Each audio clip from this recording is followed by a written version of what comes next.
Check.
Good morning, everyone. Assalamu alaikum. صباح الخير. رايحين نبدأ. We're starting. I think some of our participants coming on the bus. قديش يعني؟ يلا ما بدنا نقعد شوية. حدا حكاك يعني انه على الباص؟ طلال مثلا طلال استنى شويه. لا الباص الدرايفر مكان السواق هو اون ذا واي. عشان عايز اقول لك لحد ما اصلا انه 225 بيتحركوا لحد 35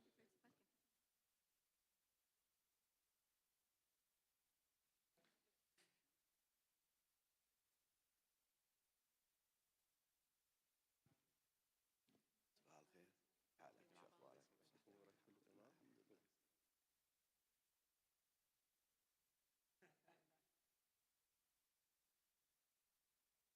Morning.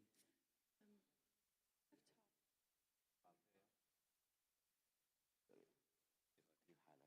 انا وصلني ملاحظات راح اضيفهم كلمتي بس. خلاص. دون اشاره شيء. اوكي خلاص.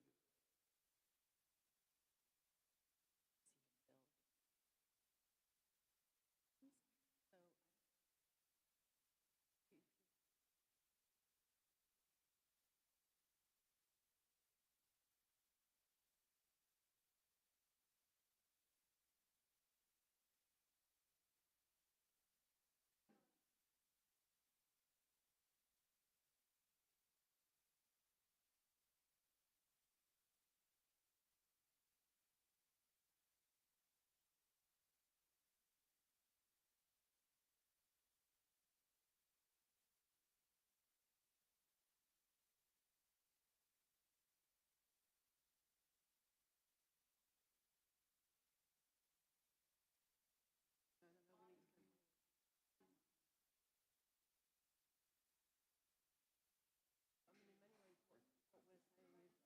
What we were saying yesterday was much of the outcome. We've only got two panelists, Sultan. They're on the bus. They're coming. The bus is still coming. Okay.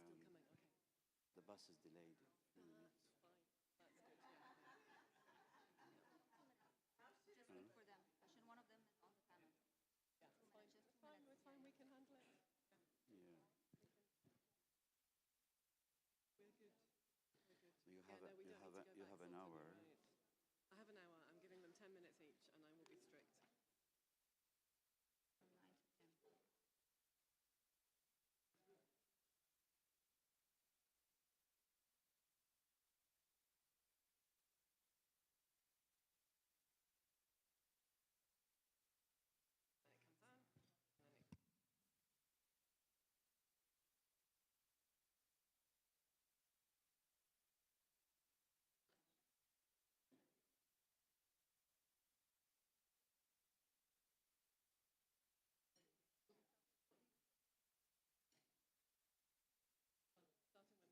Yeah, absolutely. صباح الخير. كيف حالك? Thank you. They're very close. It's all right. It's all right. We're cool. Your Majesty. آخر طاولة. شوف آخر طاولة. كلهم المؤتمر دعيهم انت. انا الوحيد اللي دعيني سلطان. بروفيسور سلطان، انا الوحيد اللي جاي عن طريقك، وانت اللي معلمني اقول ايه، وكل الكلام اللي قلته انت اللي محفظه لي. الله يسلمك حبيبي. لا شوف لك محل كده. لا انا محل اهو جنب قريبتي بتسجل. تذكر انت انه كل الموضوع هذا منشور لايف. لا انت عملت ابداع. اسمعني بس، ادارتك وابداعك اللي عمل لا يمكن ان ينكر. شوف اصل انت بتعمل لي معامله صعبه.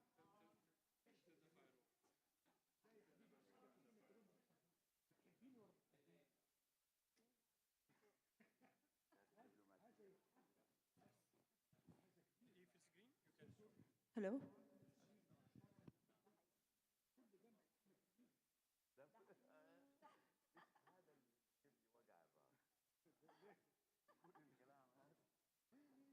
احمد حسن تلميذك وابنك.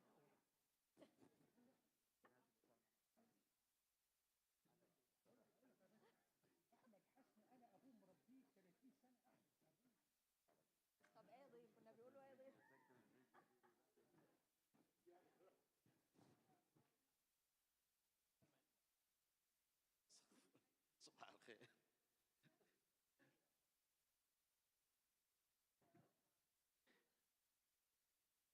We're just waiting for our guests from Palestine. They're on the bus, and it's just delayed a couple of minutes. But please make your way to your table. Bring your coffee with you.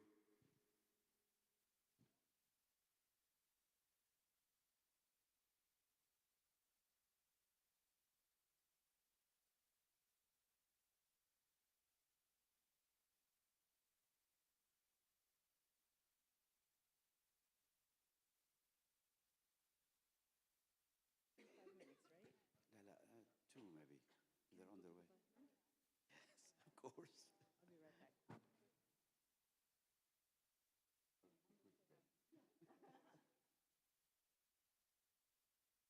صباح الخير. كيف حالك؟ بس جيت على الباص انت؟ باص.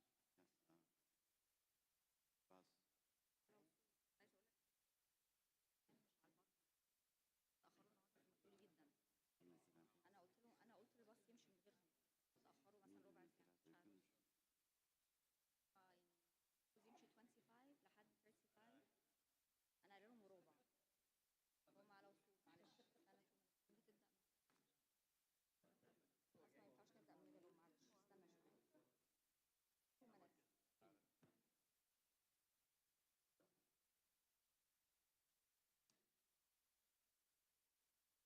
They were late leaving the hotel.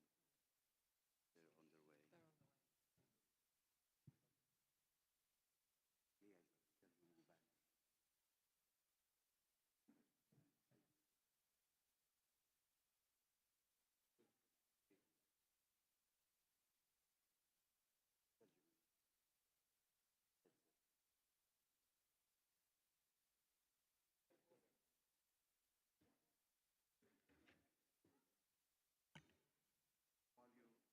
they're on the way. Leah, tell them we'll be back. Help yourself to a headset. We will have speakers speaking in Arabic. You need the translation.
Okay, good morning, everyone. I hope you had a good rest and ready for another busy day. I'm sorry, and I do apologize for the slight delay. We had an issue with the bus coming from the hotel, but now we're ready to start, and I think all our panelists are here, minus Dr. Talal Shahwan. Dr. Talal, are you in the room? No. He'll arrive, so let's make a start to gain some time, and if he doesn't turn up, we'll skip him and continue. Assalamu alaikum. Good morning and welcome to day 2 of this really important conference. And thanks again to our hosts here at HBKU, and particularly to the vision of Dr. Sultan Barakat for bringing us together, but also for his intellectual leadership around the themes that we are discussing this morning, the centrality of higher education and tertiary education as a catalyst for rebuilding societies and cultures post-conflict, and for the importance of doing that work during a conflict in order to rebuild the structures of governance, the social infrastructure, the economic and physical infrastructure, and the intercultural understanding that is necessary so that people can be educated in future under conditions for peace. This panel will be bilingual, so do make sure you have access to your headsets and switch to the channels. And I would like to take this opportunity to thank our interpreters for the work that they do in contributing to the work of rebuilding and conflict. And you might want to give them a round of applause. I speak as a linguist. This is not easy work. Dr. Talal, thank you so much. Please do come and take a seat. So we have a distinguished panel this morning. I'm going to start just by introducing myself. I have been co-opted onto the organizing committee after the University of Glasgow took the initiative in December last year of hosting the first of these as a series of conferences for this coalition of care and this coalition of courage. And it has been my pleasure to work with the organizing team and international team over the last months.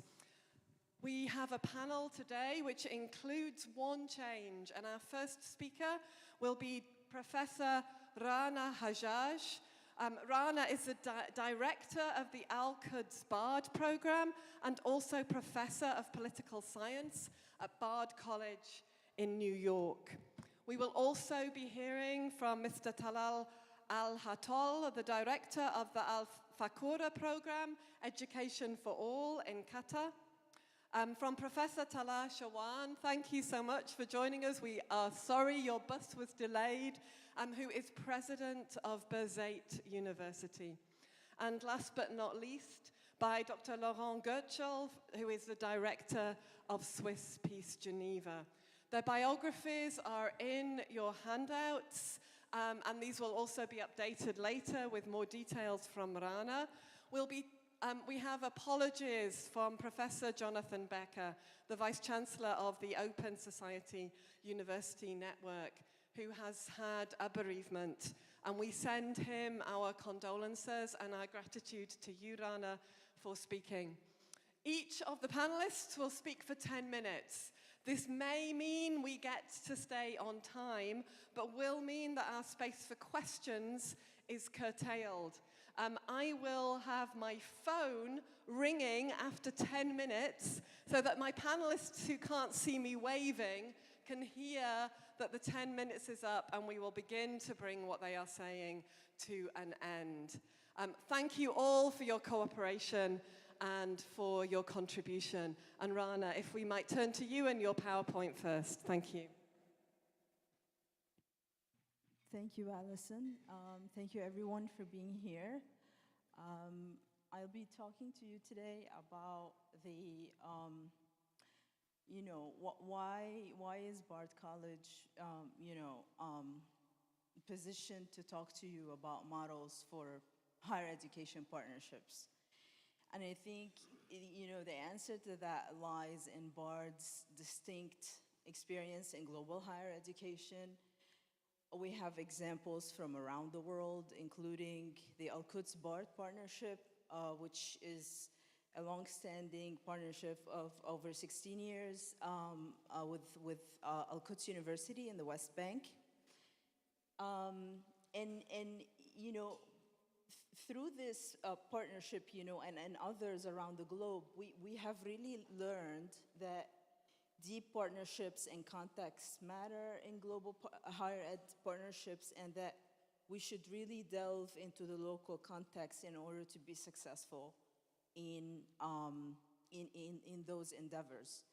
So it really strikes a chord with the theme of this conference, because here we're talking about the destruction of higher education in Gaza. And so I think there's something to be, lessons learned from our model and our long time experience in Al-Quds. So thank you for listening. From around the world, we have experience in Afghanistan, especially after Kabul fell in 2021. Myanmar, Parami University operates in exile. This is all, following the military coup in 2021. Russia, we have a program, an online program where a community of students and scholars, they get access to the liberal arts where they otherwise wouldn't have been able to access it, and we call that Small Leap Beyond Borders. And then finally, Kenya and Bangladesh, BARD operates hubs for pre-college and college programs with the United Nations High Commissioner for Refugees, and we do that in Kenya and in Bangladesh. And so with that said, what we call the BARD Global Degree is opening the path to a dual degree, and it's credit-bearing, and it's giving access to those who otherwise wouldn't have it. And so, again, very interesting and very useful in order to take lessons for the reconstruction in Gaza specifically. So this is our campus in Al-Quds in Abu Dis in Palestine. It's called Al-Quds Bard. And I want to give a shout out to Dr. Mu'tasam Hamdan, who's here. He was the ex-vice president of academic affairs and sitting on one of our major governance committees, which I'll be talking about in a little bit. But this is the entrance. This is Al-Quds University, and this is our building. These are our beautiful female students who make a large percentage of our community. This partnership began in 2009, so it's long-standing. It's between Al-Quds in Abu Dis and Bard College in New York. We are the first and only US Palestinian accredited dual degree liberal arts and sciences program, and we have 9 BA programs and 3 MA programs. We have a diverse discipline with student-centered pedagogy. We have small classes. We focus on critical thinking and free writing. So the women take special attention in our college. They make up 68% of the undergraduate college and 71% of our Master of Arts in Teaching program. I want to stop here to just mention that our MAT program, which is a Master of Arts in Teaching, is very distinguished. We have over 600 alumni.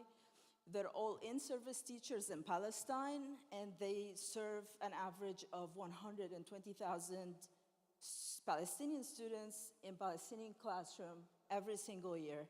So I want to give a shout out to our graduates as well, who have learned BARD's pedagogical innovation, and they started applying it in their classroom.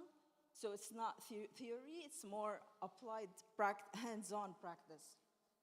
And then finally here, I want to let you know also that, the partnership is thriving and is very well.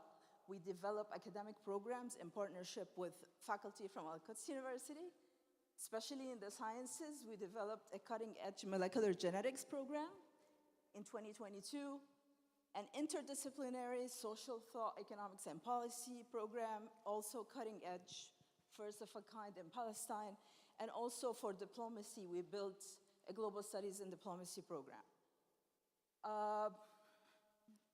More about AQB. So again, we're the longest standing because US-Palestinian partnership is very rare in this moment in time. Our governance structure is critical, and I want to highlight that based on Dr. Barakat's study, that talks about conflict and education and how important is the governance structure, right? So I'm going to highlight that here by saying that the key elements of this are mutuality, reciprocity, and just developing deep knowledge of your partner and the environment in which they operate. So in the case of Al-Quds University, we have the location in Abu Dis. We all know the conditions, I think, of what that means in terms of access to the university, in terms of commuting to the university, and in terms of the overall economic burden of this moment. And so we are in an active collaboration in a difficult and fragile context. Now, I want to talk a little bit about our challenges. So the challenges are obvious. The conflict obviously is ongoing, so the political environment is very restrictive. But we still operate with the principle of deep partnership, and that really makes us a model for when we're thinking about international partnership building. I think of us as a model for others to follow because it's a cutting-edge program, it's a new model. I don't see too many of it, and I think it would be useful while we think about reconstruction in Gaza. And to follow up here, this model is challenging because it's isolating and it's bold and it's principled, and it's based on, having equal partnership, not one side having the upper hand. And finally, I want to conclude, as you probably all know, the international development landscape is very challenging at the moment, so that makes our work in the West Bank more difficult.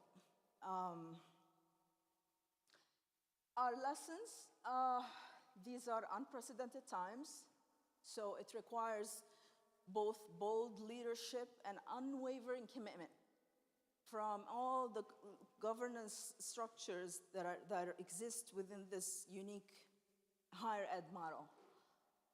What do? We problem solve, we innovate with Al-Quds University.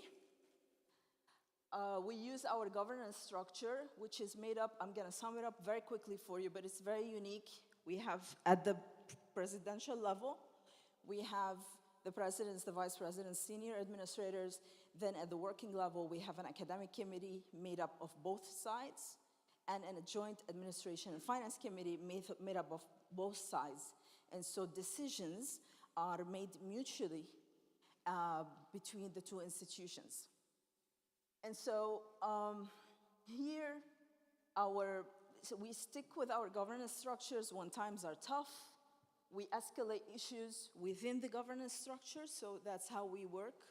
And then we trust our leadership when it comes to really critical junctures. And, generally speaking, you just have to have staff who are capable to innovate, create solutions to keep the academic program live and well. This is a very nice celebratory picture of one of our graduations, which are usually attended by the President and Vice President, and Dr. Ahmad Abu Kishik, the President of Quds University and the Vice President of Academic Affairs. And so it's a beautiful celebration of our alumni.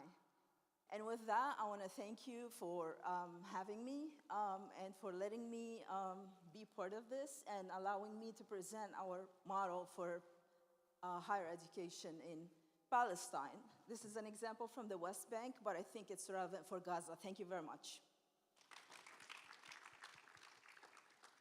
Thank you so much, Rana. And with 5 seconds left on the timer, perfect. I think this has really shown us the importance of deep contact, of bold and innovative thinking, of trust in leadership, and in enabling the depth of contacts to build over a long period of time. So I want to thank you and your president for the work that you have done. Thank you, Rana. And if we have time, we will take questions later or in the coffee break. I'd like to turn now to Mr. Talal Al-Hotal to speak to us about the work of the Education for All, Above All program here in Qatar. Thank you.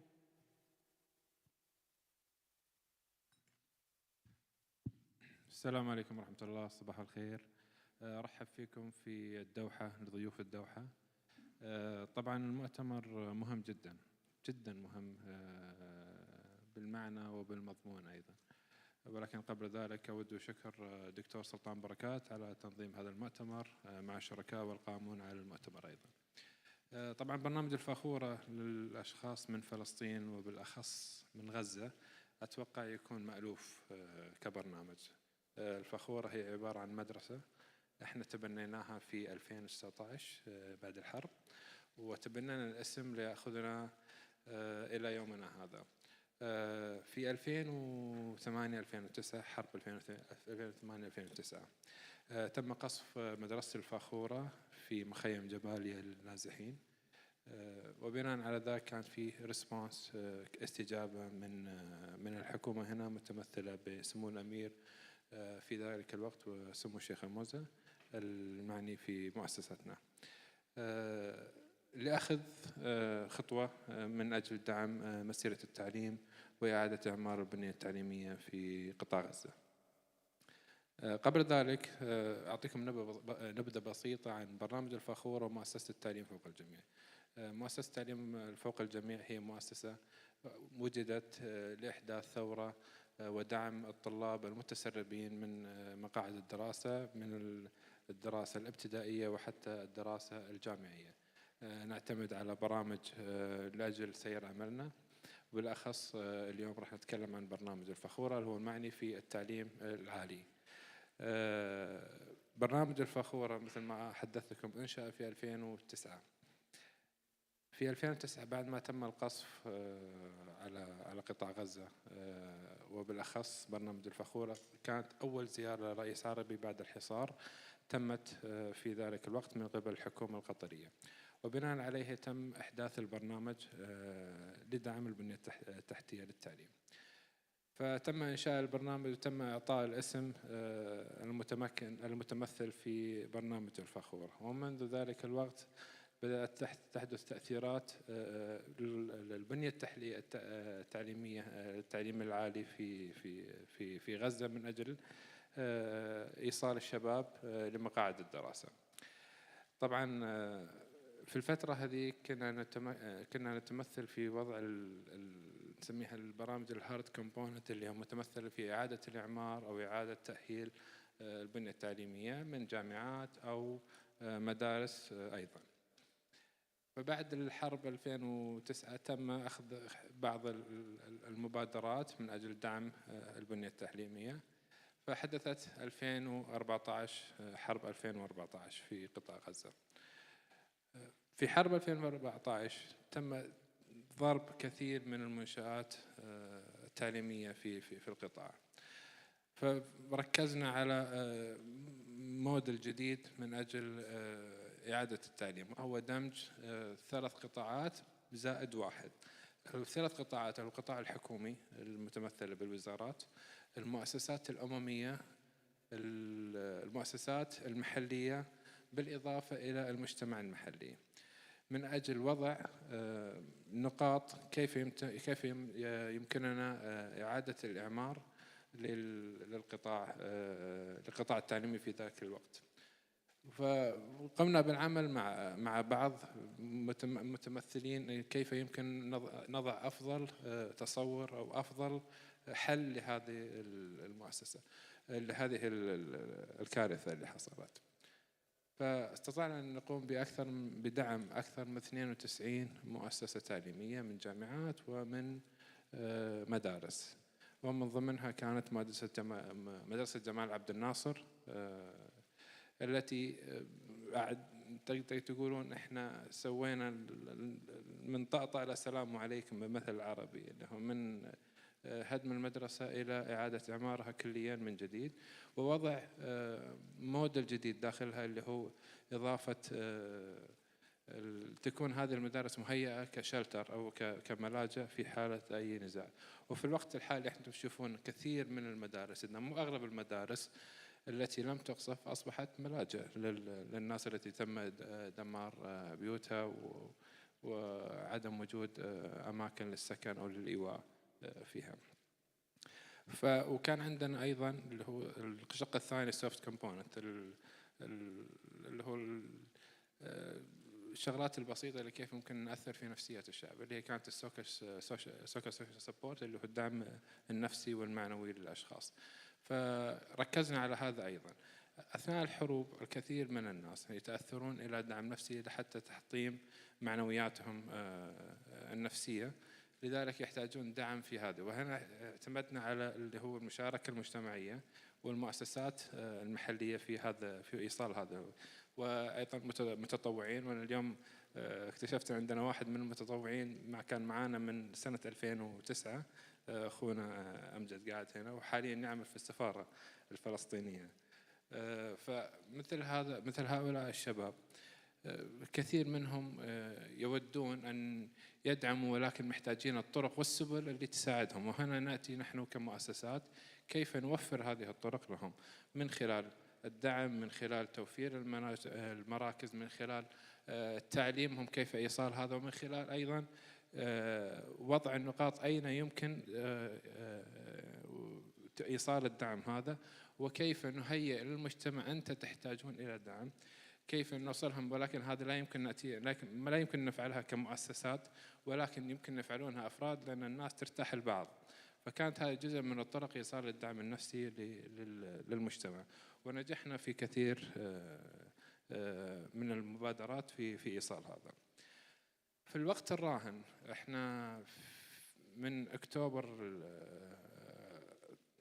ليس الماضي ولكن اللي قبل، من بداية الحرب، في البداية تقريبا أول 3-4 شهور احنا كمؤسسة معنية بالتنمية كنا نحاول أن نوصل كيف يمكننا إيصال مشاريع تنموية.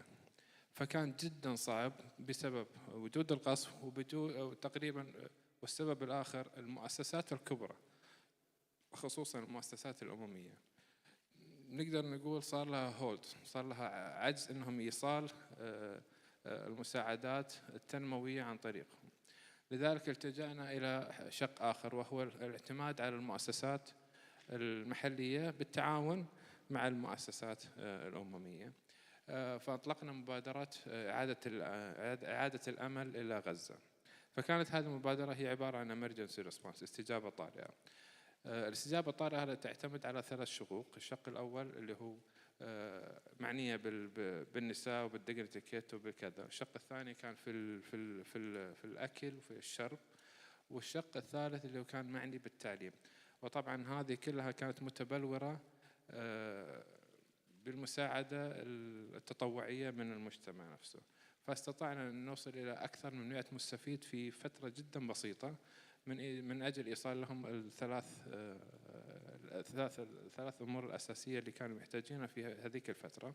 طبعا في أمور كثيرة محتاجة، ولكن إذا لم نستطع أن ننفذ ما نطمح له من تنمية، نستطيع أن ننفذ أمور أخرى قد تساعد المجتمع، وكانت هذه أفضل خيار نقدر نوصل له.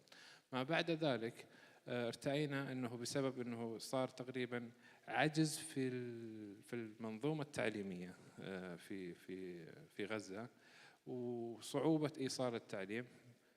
مشكورين للجامعات في الضفة الغربية، من ضمنها جامعة بيرزيت والجامعات الأخرى، إلى فتح بوابة الأونلاين لاعتماد الطلبة من قطاع غزة من أجل إكمال دراستهم. ولكن كان أيضا يحتاجون إلى بنية تحتية أيضا تكون في غزة.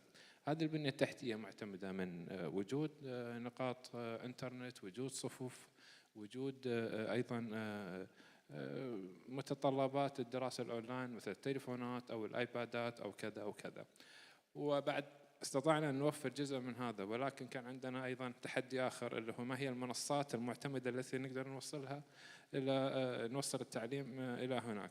واضطرينا أيضا نبحث عن الطرق الأخرى، ولكن لا زال المشاركة المجتمعية هي الأساس لوضع هذه النقاط على اللي هو إيصال التعليم إلى هناك.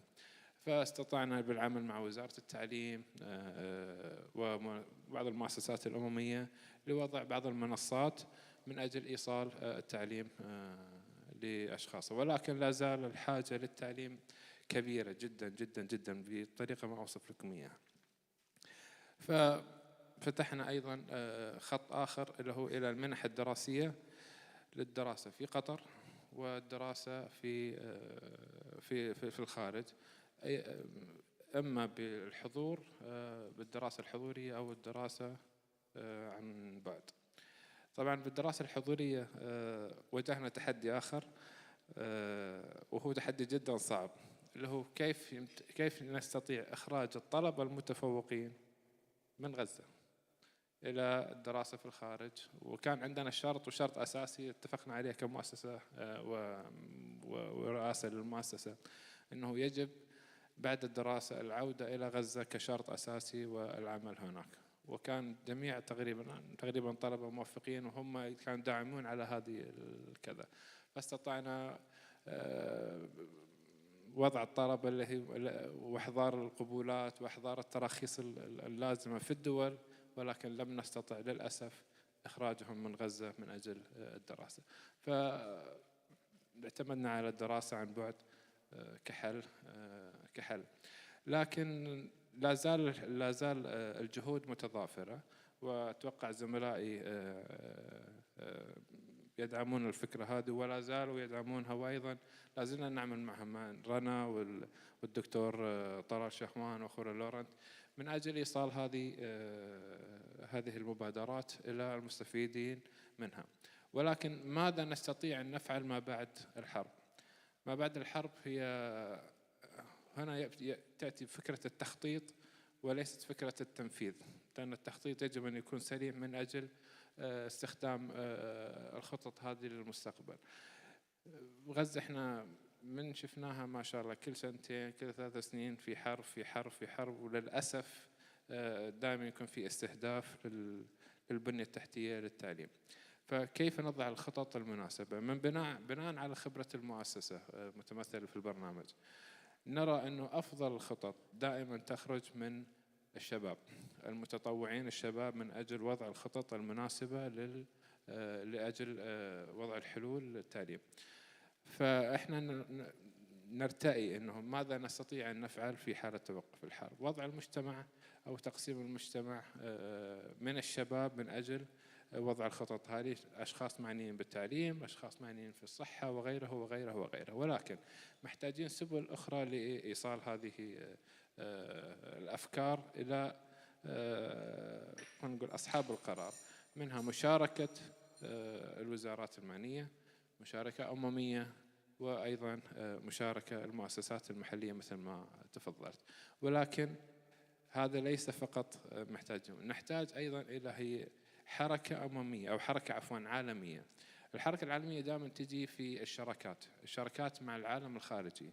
المؤتمر هنا نرى الكثير من الجامعات موجودين هنا، الكثير من المؤسسات تبي تدعم وتبي تسوي وتبي يعني تحاول أنها توصل أكثر استفادة للمستفيدين. احنا نقول من خلال البناء، من خلال التخطيط، يجب أن يكون دور كبير أو هدف كبير وضع شراكات راسخة مع المؤسسات الخارجية، من أجل في حالة وجود أي حرب تجد من يصوت أو يتكلم عنك في الخارج. لذلك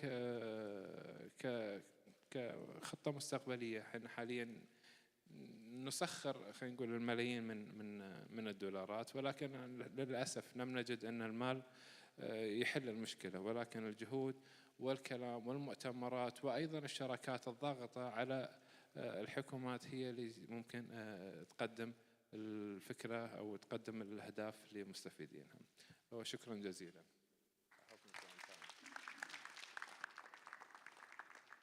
Thank you so much for all the work that you've done since 2009 and throughout the successive conflicts, and for highlighting the fact that the conflicts are successive, and particularly for the vision that you've just presented to us for what voluntarism and for what local trusted relationships can do when trust in institutions collapses.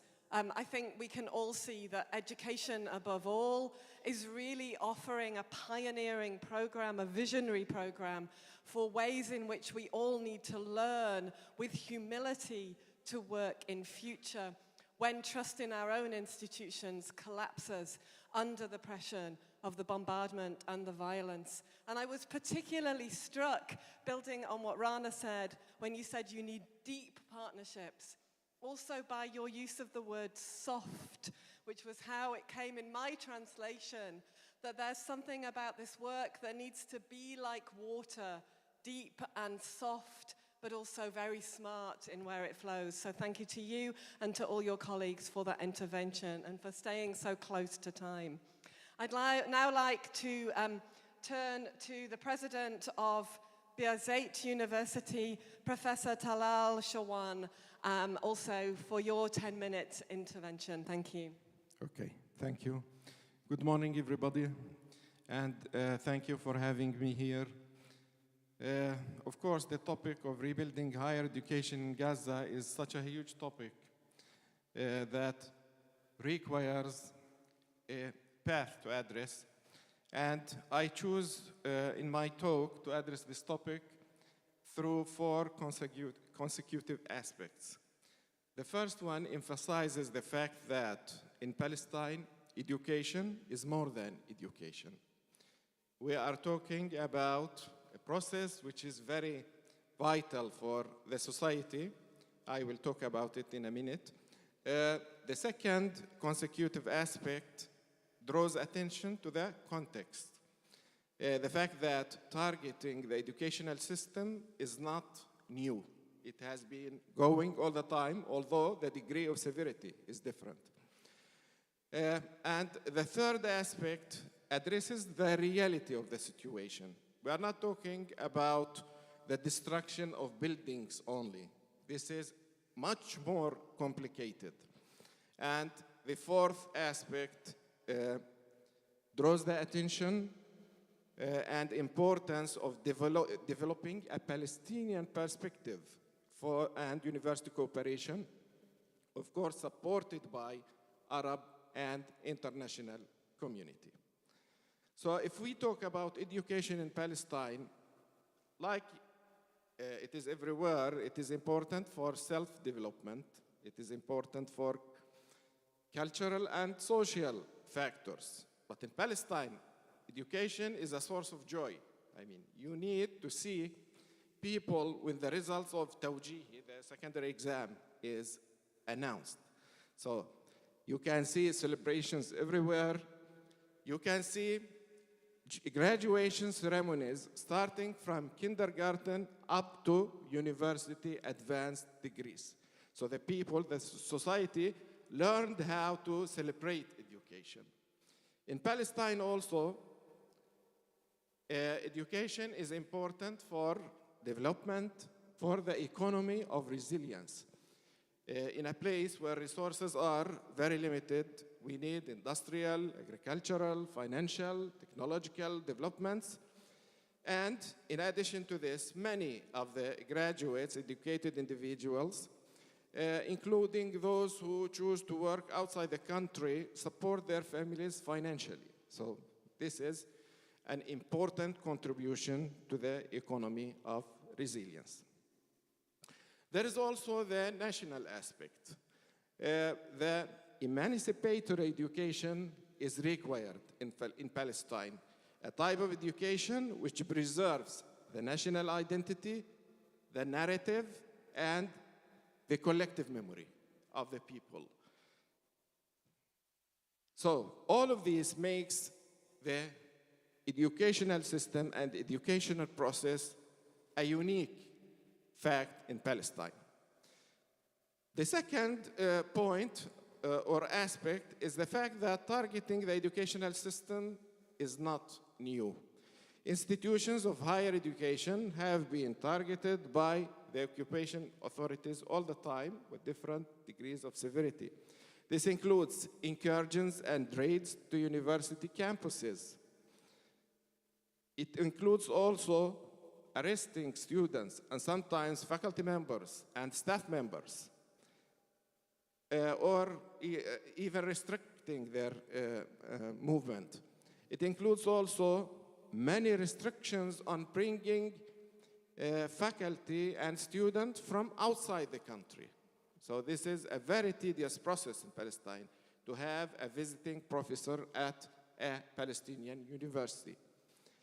It includes also many limitations, hurdles, obstacles on the development of the necessary infrastructure for education and research. You have a list of items which are instruments, chemicals, etc., which are not allowed to enter to Palestinian universities. So this may also contribute to making the teaching, learning, research experience in Palestine different than in any where else. The third point draws attention to the fact that we are not talking merely about destruction of buildings. There is an ecocide. And as such, a collective approach is required which links education to its natural environment and society. We cannot solve the problem simply by rebuilding the universities, because you have a whole life, social, health, water, environment, atmosphere, which has problems that needs to be addressed. So the destruction is vital, societal, cultural, in addition, of course, to the infrastructure, and in addition to the obstruction of the reconstruction attempts. And most recently, promoting a narrative about displacement and collective migration of the people. The fourth aspect focuses on the need for a Palestinian perspective. The Palestinian perspective, of course, should be supported by international community, by Arab universities, universities in the friend countries. Everybody who can help must help. The goal should be rebuilding the educational sector materially, socially, culturally, and environmentally in alignment with local realities and Palestinian needs. Of course, the universities in Gaza have their own way to identify their needs, and they have been talking about the urgent need for financial support, the rehabilitation, and finally the reconstruction, a three-stage strategy, in order for them to restore their academic, social, and national roles. And this necessitates, as a result, cooperation between the universities in Gaza themselves, cooperation between Palestinian universities as a whole. In spite of all the difficulties, the universities in Palestine, the West Bank, has many things to offer to their sister universities in Gaza. They can help them, and I can talk briefly here about the Restoring Hope initiative, which was launched by Birzeit University last year after the war started. In that initiative, of course, we call it Restoring Hope because hope is the only thing that can beat fear. Okay, this is a quote from Hunger Games, one of the movies of Hunger Games. The initiative emerged from ongoing challenges to the logic and objectives of a rager and is grounded in academic, social, and national duty. It included 3 interrelated and practically overlapping pillars that can be pursued simultaneously depending on the availability of resources and needs, visions and priorities of the university in Gaza. The first pillar was helping in the distance learning. And in the first round of courses, thousands of the students from Gaza registered in this program, although many of them were not able to continue their education due to the need for continuous mobility, internet problems, etc. The second pillar contains research partnerships. We have launched a few months ago the first call for collaborative research proposals, and we call it transformative research. We want to focus on transformative research of the type that addresses problems related with the health, with the environment, with the society in particular. And the proposals must include researchers from Gaza, in addition to researchers from Birzeit and other Palestinian and international researchers. We will go ahead with this. There is also the institutional solidarity, and this is much needed for providing informational resources, assisting in training, volunteering in teaching. So we are open to volunteer in teaching for any university in Gaza. We have a list of volunteering faculty members who expressed their interest for that, and contributing to the formation of a coalition of local Arab and international universities to support the higher education in Gaza. Finally, a quote from Mahmoud Darwish. He says, "We are afflicted with an incurable hope. Peace, freedom, and justice for Palestine and everywhere."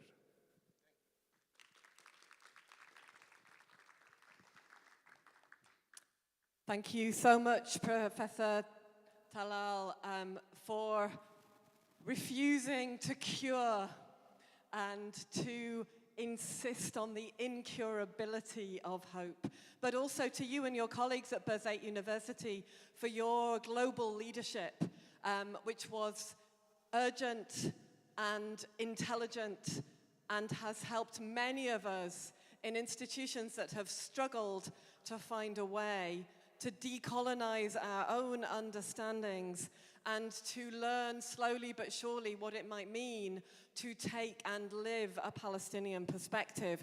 And also thank you to you for giving another short word. I like short words, they give you poetry. That word, joy. Education is joy.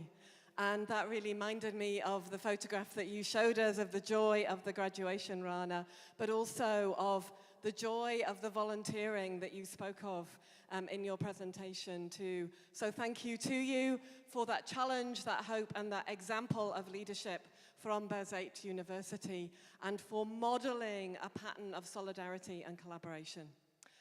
Last but not least, I would like to turn now to my final colleague on this panel, Dr. Lauren Goetschel, who is the director of Swiss Peace Geneva. And your 10 minutes starts now. Thank you. Thank you very much. Thank you very much. Good morning to all of you also from my side. Greetings from Switzerland. And yes, I'm actually very happy to be on this panel because I feel very much in line with many things which have been said.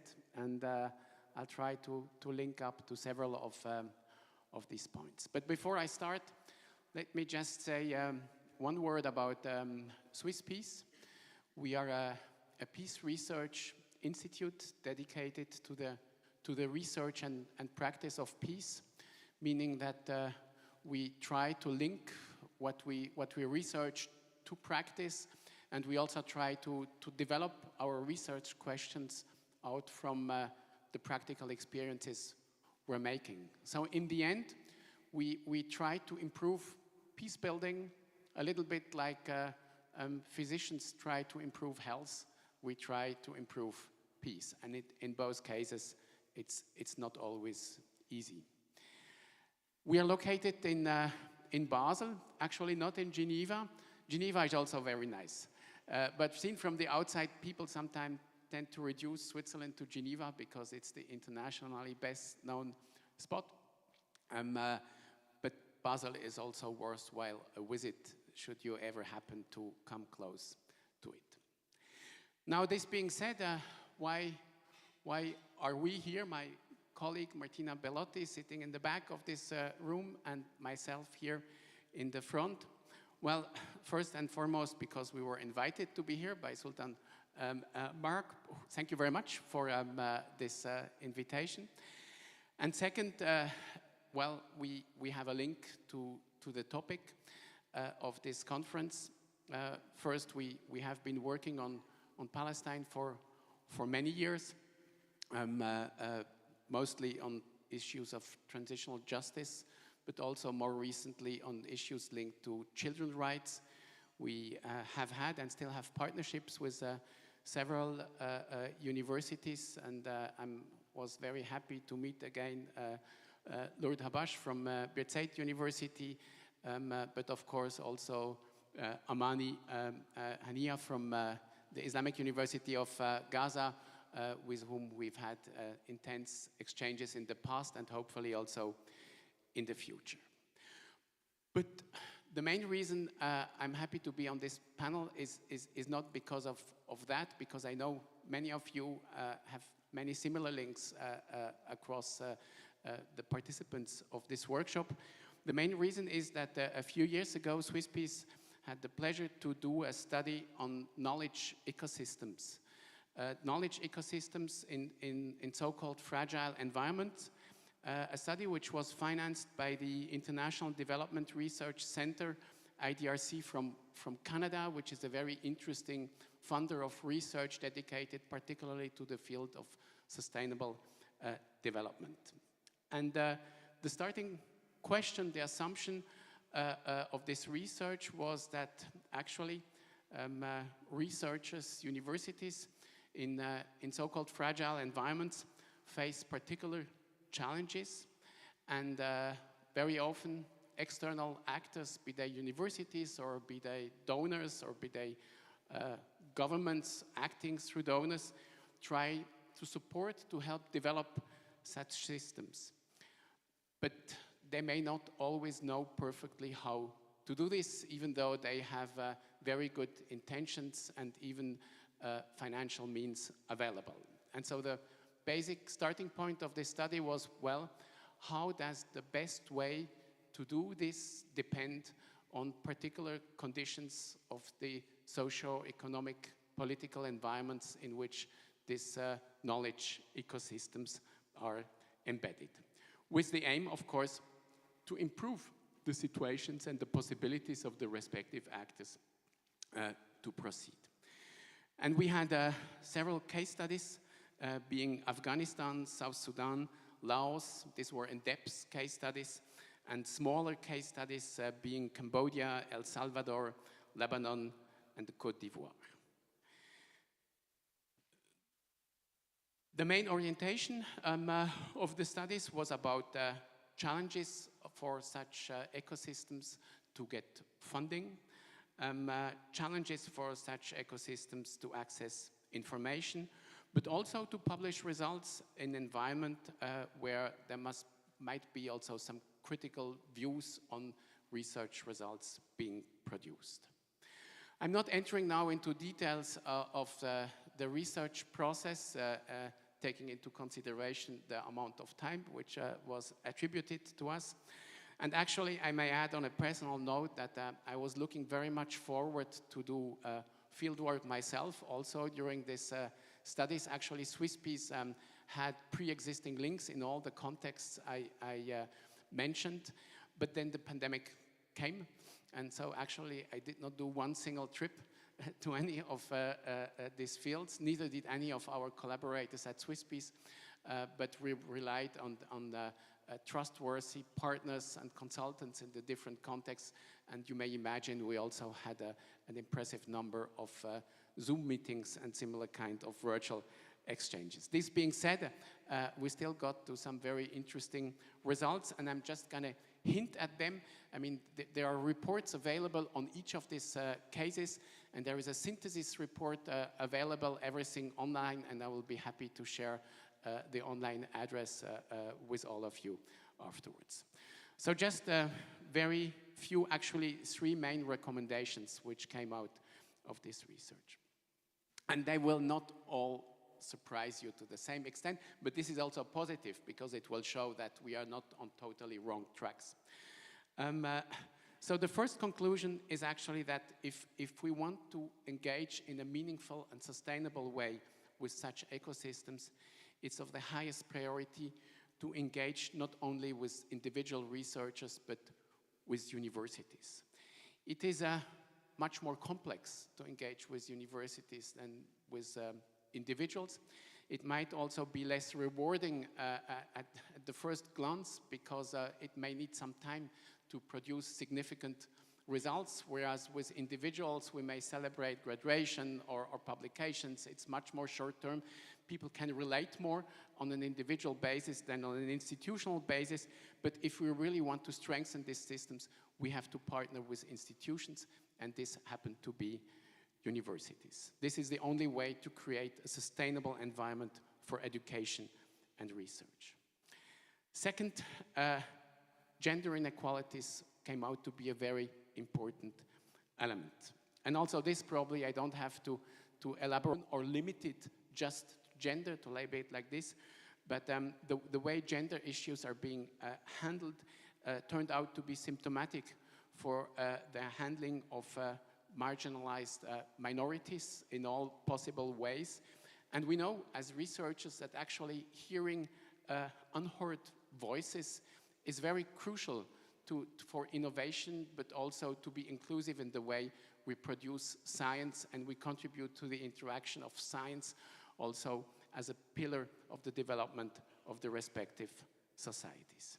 And the third and last point I'd like to mention, and with this I nicely link to what the president of Birzeit University just said before, establish research partnerships. And establish not just any kind of research partnerships. I mean, you were referring to the content of research partnerships, referring to transformative research partnerships. I'm referring to the structure of research partnerships, meaning partnerships on a level playing field.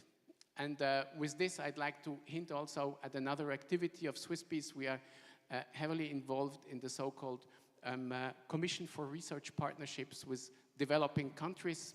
It has a somewhat outdated name, but we're about to change it. And the idea there was to look for principles, best practices, how to achieve research partnerships which, though they might be externally funded, and if we look at countries from the global south, they most often are funded from the so-called global north, but independent of the fact that we may not always be able to affect the way the money flows, we may affect the way the money which is flowing is being governed by the different research partners. And there, it came out that it is actually really important that the partner, in that sense, the partner in the global south, are the ones driving the research agenda. So very often, donors from the north have their own research agendas, which in regard to the needs of the partners in the global south. And such research partnerships are also essential because they help support the university focus of the collaboration, which I mentioned as a first recommendation, because through such partnerships, additional funds are generated which help create research position and future opportunities for young researchers in the Global South in this respective fragile context. So it is counteracting the danger of brain drain, which may be tempting, but as I mentioned before, is not good for the sustainability of what is being done. This doesn't exclude, not at all, so-called mobility programs where exchanges exist, networks are being built, other experiences are being gathered, but there should be also the opportunity for the people to return to their respective research contexts. Now, and with this I'm coming to my very last point, what does this mean for Palestine? And I'll be short on that. Let me just mention the fact that universities are essential actors of change, not just for themselves, but also for the societies in which they are embedded. And we are convinced that Swiss Peace, and I'm happy to elaborate later on this, that they are important actors with their potential contribution to peace. Second, processes must be locally driven. Yeah? So the lead should clearly be local, which doesn't exclude, not at all, international support, but the international support must be led locally.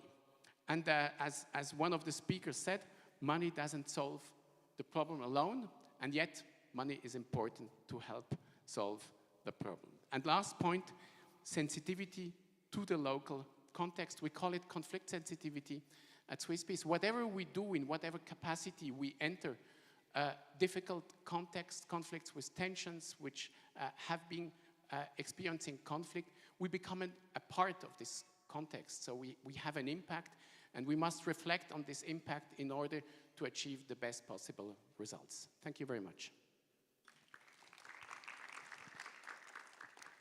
Herzlichen Dank, und Basel ist wirklich eine ganz schöne Stadt. Thank you so much, and yes, Basel is a very beautiful city.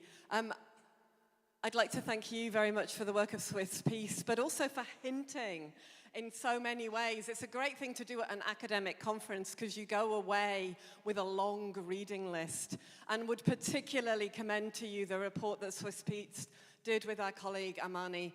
It's an excellent piece of work and really helps triangulate our research and enable us to see that what we are doing in our individual capacities is also building on the work of many partners who we might not yet know are our friends. So thank you for that, and for those very important initiatives that you are taking, identifying the things which may not look great. They may not be things that we can easily put out on social media. They may not be aesthetically charming. They may not be short-term. They're that hard work, the boring work behind the scenes.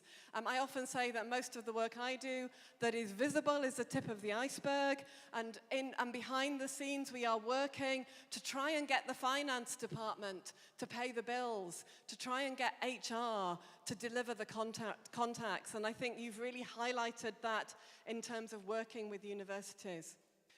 Out of respect for the agenda for the rest of the day, I am going to assert my authoritarian moderatorial privilege and not take questions, but pass on to Anissa Khan, who will be moderating our next session.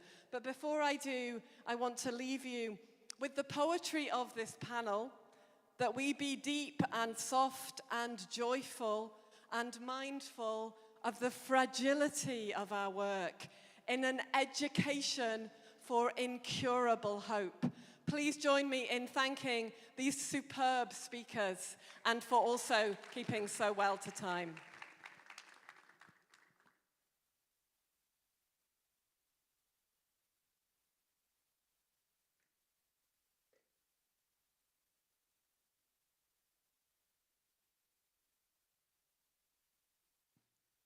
Can we please have our panelists with Anissa?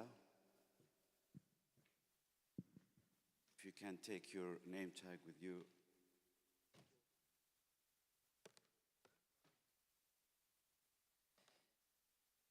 صباح الخير، كيف حالك؟ شو أخبارك؟ بس جيب أسماء.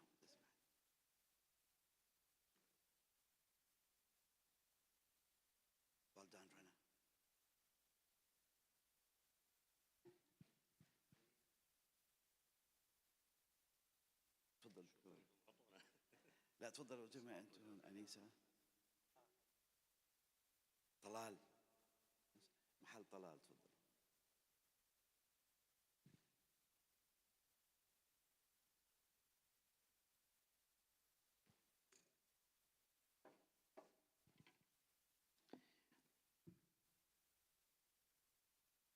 Given the slight delay today, I suggest we don't take a coffee break. If you like a cup of coffee, you can help yourself for the coffee. It's just up there anytime. We'll press ahead because it's important, I think, to still have the chance to ask questions and get further feedback on what was said this morning and on what's coming up in this panel. Drew, you need to move a little closer to David, please. Translation, yeah.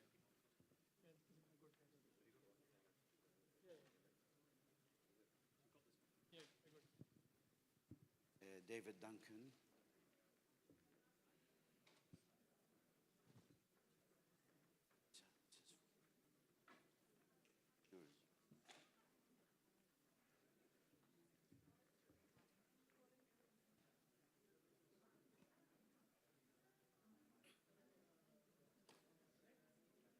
وينه هارفارد؟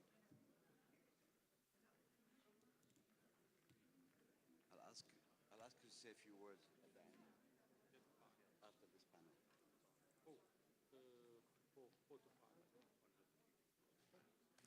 Assalamu alaikum. Good morning, everyone. I know that we have some people who have wandered off to the coffee session, but we are actually going straight into this panel. So if I can ask those who are at the top, I'm being like your mom. You know your mom who calls upstairs and says, "Come down, children." I'm sorry to do that. But in the tradition of our speakers from yesterday, our female speakers have set a precedent to stand, so I'm going to do the same. As my colleague Erin McCandless yesterday mentioned, it's always a hard act to follow Alison, but we will try our best. That's Dad. I'm Mom calling everyone, and that's Dad, Prof. Sultan Barakat. He's being more forceful and forthright about getting people to please settle and give our esteemed panelists their respect and due respect.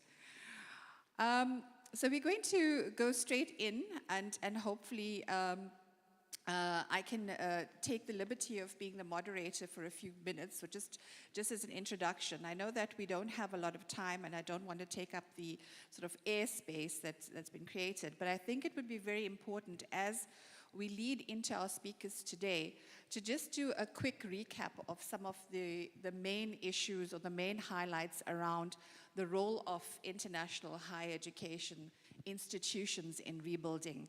And although we have this panel session dedicated to the topic, a lot has been said in day one.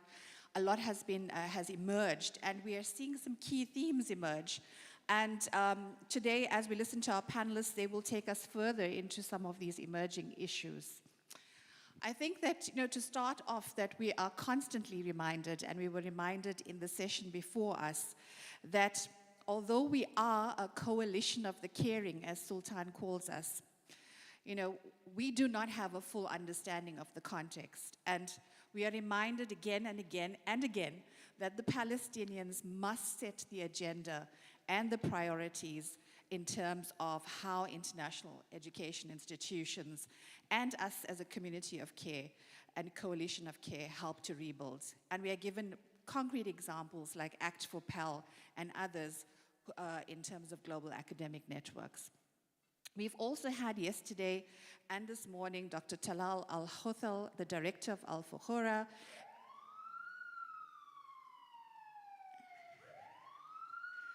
IDF, I think. Attention. Attention. This is a fire service evacuation announcement. Please leave the building immediately. Okay. Okay, you can plan, but Allah is the best of planners. There we go.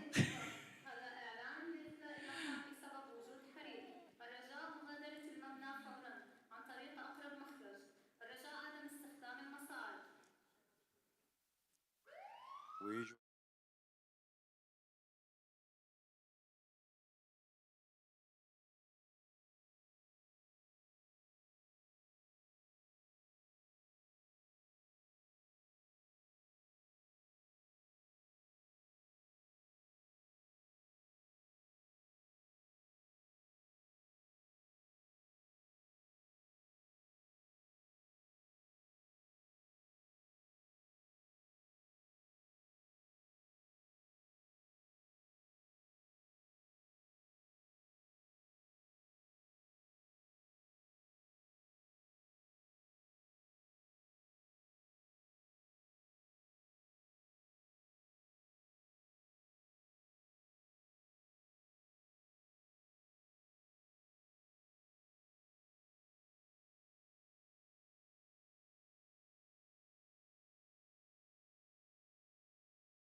what would have happened uh, in a university operating in Gaza. But nevertheless, everything is okay. It must have been someone has attempted to smoke somewhere in this building. It's a large building, and we don't know where. But smoking, as you know, is not allowed indoor. I think we can continue. Back to you, Anissa. All right. I think that was a very extreme measures to get people to stop having coffee and tea. The fire alarm was too far, too far. But welcome back to the session, and we will allow for people to come in as they do, but we will not delay any further. So as I had introduced myself, I'm Anissa Khan. I am the Director for Global Engagement at the University of Johannesburg in South Africa. I'm very pleased to have the opportunity to welcome my fellow panelists. I will not go through the kind of recap that I was doing, just in the interest of time. so that I don't take away from our panelists having enough time for them to cover their talks. So I think without any further ado, I'll hand over to Professor Mashhoor Al-Rifai to take us into the first session. Thank you so much.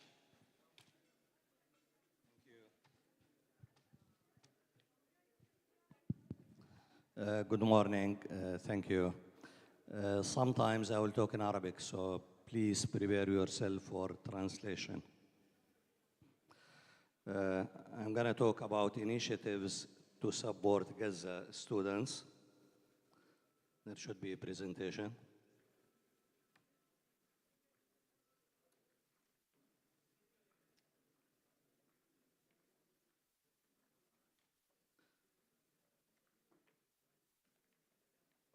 Okay, in the beginning, I'll give brief about Al Hassan platform. Al Hassan platform is recently established based on the vision and ideas of His Royal Highness Prince Al Hassan bin Talal. Its launched in 2020. Offers a wealth of cultural and intellectual content from His Royal Highness, published books, selected articles, speeches, videos, and lectures.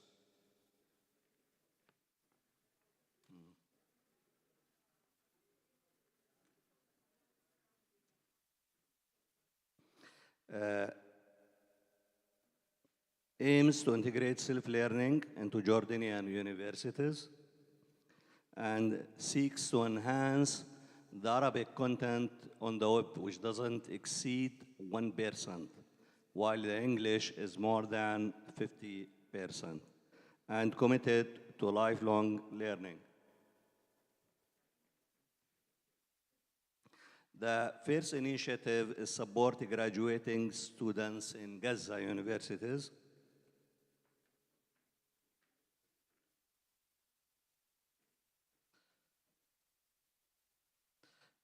تدمير جامعات غزة وتشريد الطلبة لا يمثل فقط تدمير البنية التحتية، ولكن اعتداء على النسيج الثقافي والفكري للمجتمع الفلسطيني.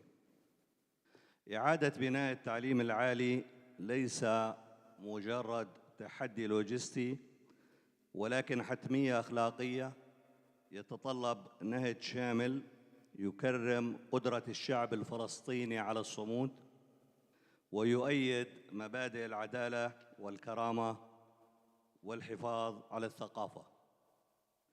من خلال موائمة جهودنا مع هذه القيم يمكننا المساهمة في مستقبل يعمل فيه التعليم كمنارة للأمل وأساس للسلام الدائم. يجب أن نسأل أنفسنا ماذا يعني إعادة بناء جامعة في غزة؟ هذا يعني القول أن المعرفة هي منفعة عامة، وأن الطلاب والعلماء هم عوامل سلام، وأن التعليم الذي يتم رعايته بشكل صحيح هو أقوى قوة لتحقيق الاستقرار على المدى الطويل.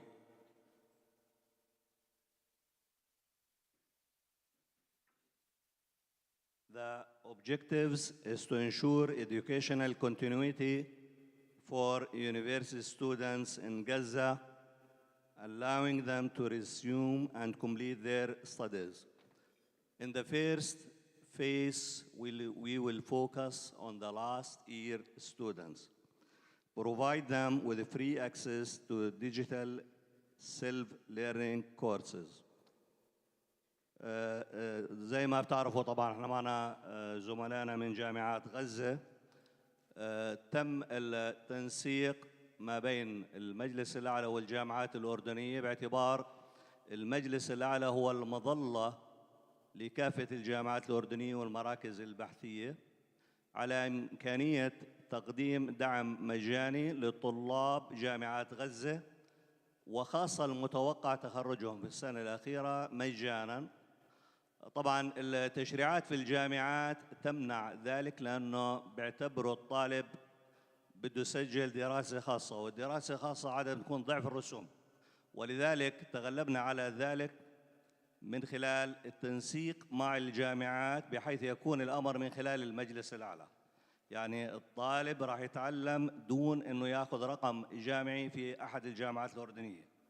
والآن راح أحكي عن الإجراءات اللي تمت بحيث أنه يحصل على الدرجة العلمية من جامعته ويتعلم في أحد الجامعات الأردنية مجاناً، ويتم تحديد مدرس للطالب يتابعه ويعمل له كمان تقييم.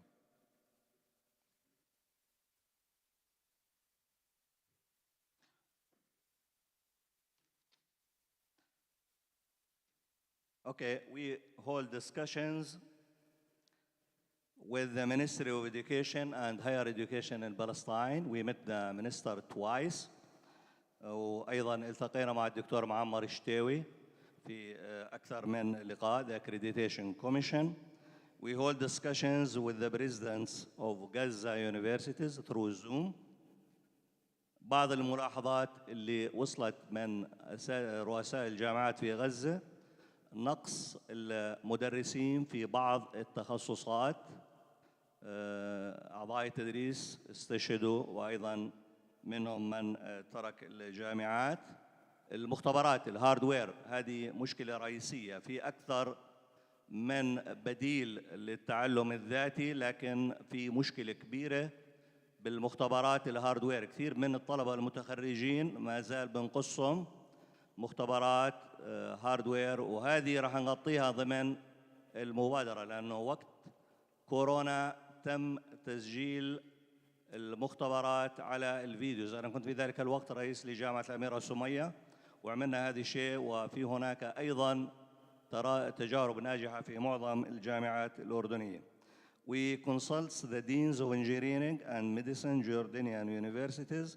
We engaged the directors of e-learning at Jordanian universities. We shared the initiative with the Ministry of Higher Education, and we got an approval from the Higher Education Council in Jordan. And the ministry officially distributes the initiative to all the Jordanian universities. We had meetings with the Jordanian universities to explain the initiatives in details. And so far, we got 17 universities and more than 600 courses, للعلم لرؤساء الجامعات في الغزة بعض المساقات، معظم المساقات راح يكون self learning. Most of the courses will be self learning. لكن بعض المساقات راح يتم تحديد مدرس من البداية من كل جامعة. راح يحتاج extra work من الطالب. ممكن يطلب أن الطالب يحضر بعض المحاضرات.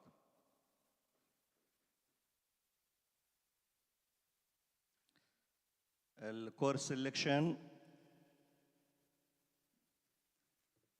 we already shared all of the courses with the Ministry of Education and Higher Education in Palestine last week.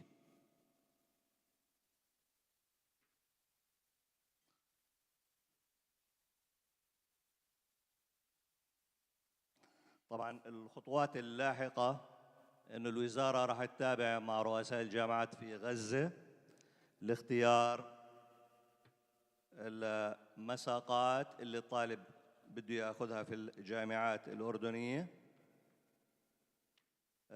باختصار الطالب أيضاً في ميزة إنه ممكن ياخذ المساقات في أكثر من جامعة أردنية، من جامعة واحدة. ممكن يختار مساق في الجامعة الأردنية، مساق في جامعة اليرموك، يعني هو بيقدر يختار من أكثر من جامعة المساقات اللي هو بحاجة إلها حتى يتخرج.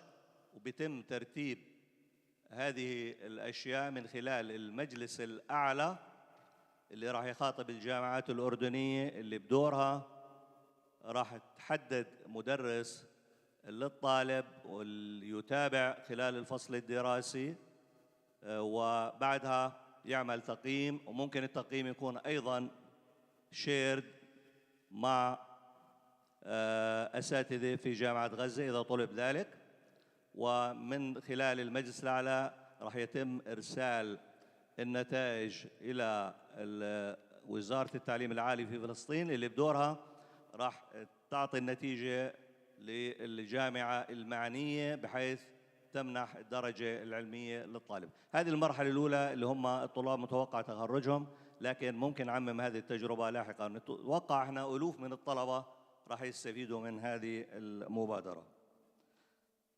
The next initiative is for mental health and emotional support for students and families.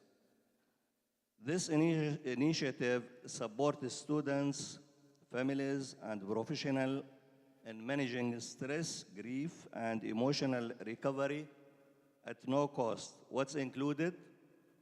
Materials are hosted on the Al Hassan platform and organized into 4 different categories: students, parents, teachers, and school staff, healthcare professionals, humanitarian workers, and researchers. The material includes videos, guides, and case tools. Topics covered include psychological disorders, emotional regulation, trauma recovery, and caregiver tools. The platform will keep improving through feedback and expert partnership. And the last initiative, digital curriculum access for K-12 students. The Al Hassan Learning Platform hosts a full digital version of Jordan's national school curriculum, covers all subjects and grade levels, aligned with formal education standards. This is for the students from KG to 12. Thank you very much.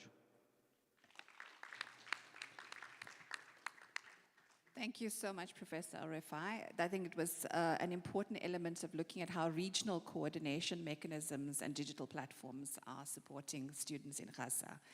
So I hand over to Dr. Tariq Mtare from the Taiwan Foundation. He's the Director General, to give us a little bit more around what Taiwan is doing. Thank you. Thank you very much, Anissa, and good morning to all of you. And I want to start by also thanking Hamad bin Khalifa University and Dr. Sultan, Professor Sultan, for organizing this and for inviting us to participate. I want to reflect on the session, the theme of the session, the role of international higher educational institutions and partnerships in strengthening and supporting higher education in Gaza. From 2 perspectives. One perspective is the decision-making process that we as a let's say a philanthropic actor play in supporting some of these initiatives, and the second is the economic logic of what drives our sort of interventions in the higher education sector in Gaza. But as a start, let me say a few words about Ta'awun, or the Welfare Association. For those that are not familiar, we are a Palestinian civil society organization founded in the 80s in Geneva, which brings together the Palestinian philanthropic, Palestinian diaspora philanthropic contribution and connects that philanthropic contributions with Palestinian development priorities in Palestine. And in the different areas, the West Bank, Jerusalem, even 48 and Gaza. The educational sector has been one of our main priorities as a foundation because it really touches on a key objective of the organization, which is strengthening the resilience of Palestinians and their steadfastness and remaining on the land. So this is our basically core tenet of everything we do. And so over the years, we have made over $350 million of contribution to the educational sector in Palestine, both elementary, tertiary, and higher education. So when we were looking at after the start of the genocide on Gaza, we were looking at to define our approach and how we intervene in terms of what role can we play to support the higher education challenges. And so what helped us sort of navigate the landscape was because we were approached by many partners, many initiatives. Especially there was a lot of discussion on can we get Gaza students to participate online in many international programs? Can we sort of support these initiatives? Can we deal with stranded scholars? Can we deal with stranded students, connect the scholars? Sort of what we felt was missing in this whole discussion and argument was the economic viability of Gaza universities. This was our sort of core tenet in terms of thinking about the approach. And so what came clear to us, and we needed, of course, a coordinated approach. And so we were approached by the Emergency Committee for Universities in Gaza, which is a committee that brings together the not-for-profit higher education institution in Gaza, Al-Azhar, Al-Islamiyya, Al-Aqsa universities, which basically represent over 80% of the student populations in Gaza. We sat with them and we had a discussion, and we felt that this was sort of the model that we can sort of work through the committee to create a vehicle in which it can both support the resumption of education, especially online education, by Gaza universities for Gaza students,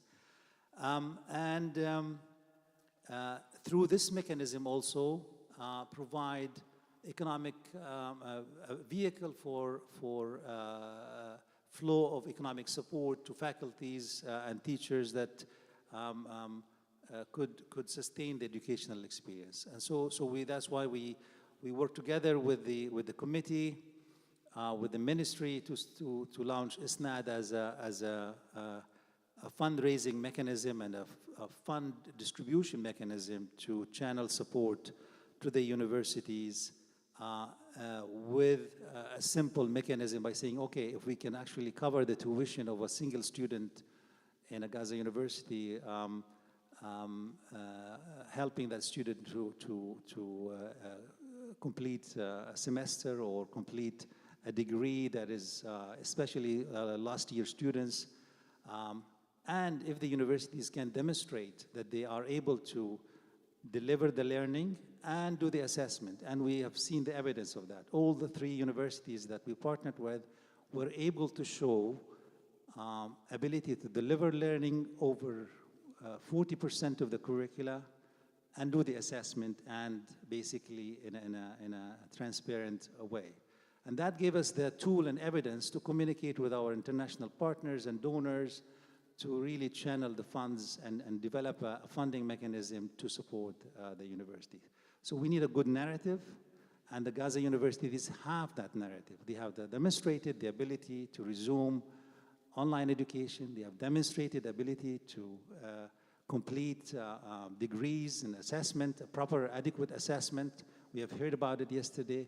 That is important for building trust with donors and with international partners. We created a fund, and I have to admit the fund is it's not, I mean, $16 million. It is a small fund in the bigger picture of what Gaza needs in terms of rebuilding the higher education. We listened to numbers yesterday in the range of $1 billion between direct and indirect investments required.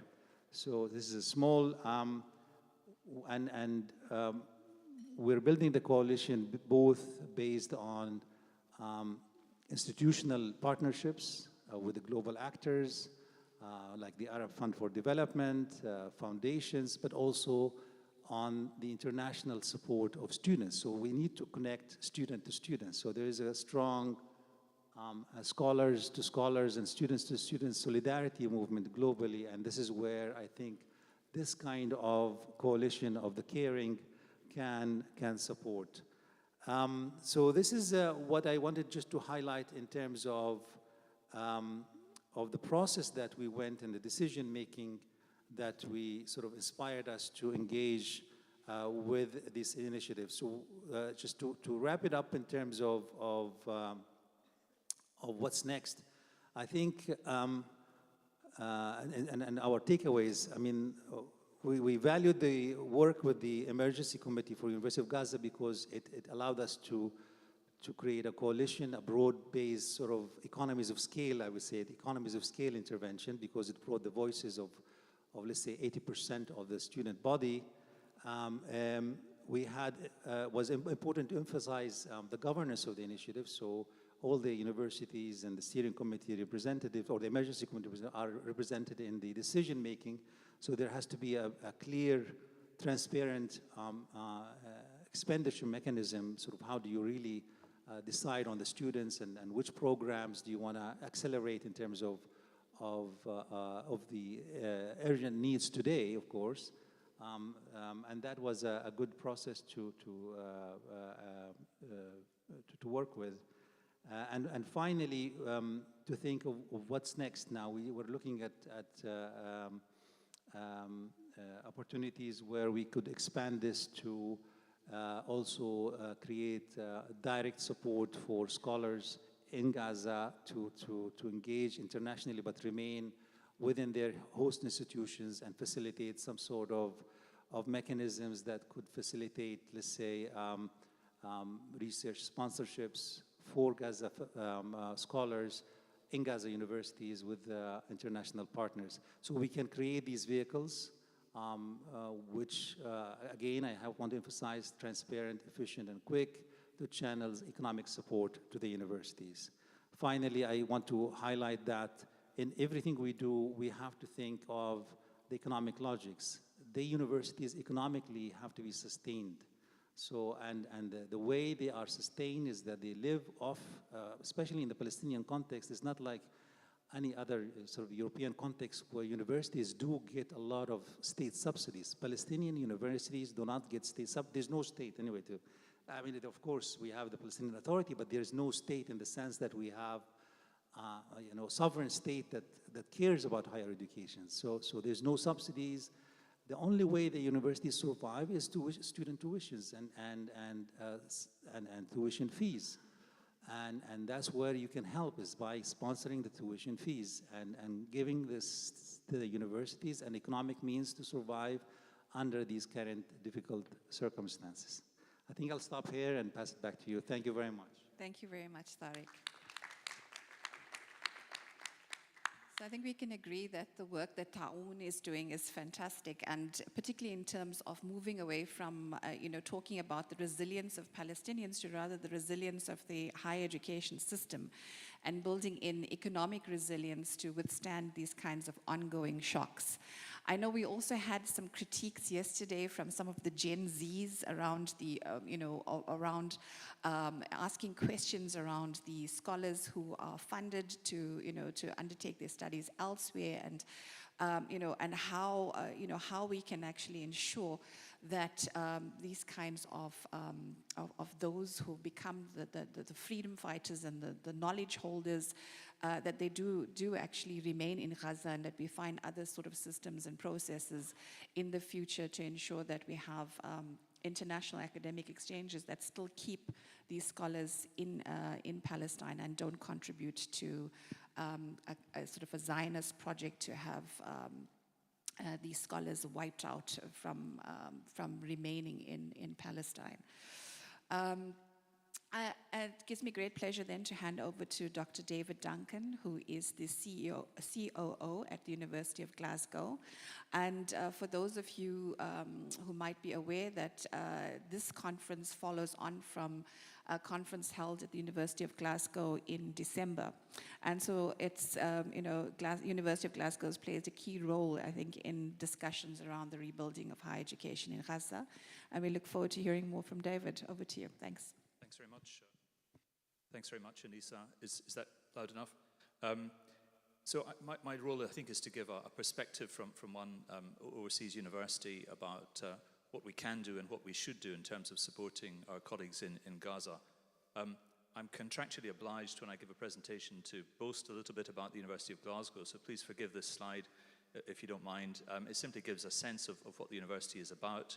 I suppose the key points to draw from it are that, first of all, we have a significant research base which can be applied to issues like the situation in Gaza, but also we have a degree of political influence, particularly in the Scottish context, where about half the Scottish cabinet went to University of Glasgow and are on our campuses most days of the week, but also I think nationally across the UK and internationally.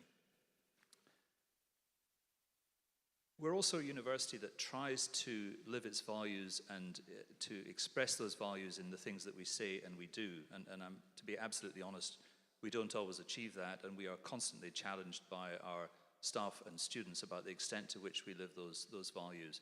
But I suppose the thing to draw from this slide is the fact that we are a strongly international university committed to partnerships across the globe, and also that we try to maintain a kind of virtuous circle, if you like, in the way that we behave. We try to keep strong finances, a strong economic base, as the last speaker said, is really important. On the basis of that, we then invest in research and teaching, quality research and teaching. That helps to build an international reputation which attracts students, which we can then use to maintain strong finances. And that is, I suppose, the way that we operate, and we try to combine both economic well-being with a strong kind of values base. Having said that, there are lots of practical challenges that we face. I should point out, by the way, that's not an official University of Glasgow marketing slogan there.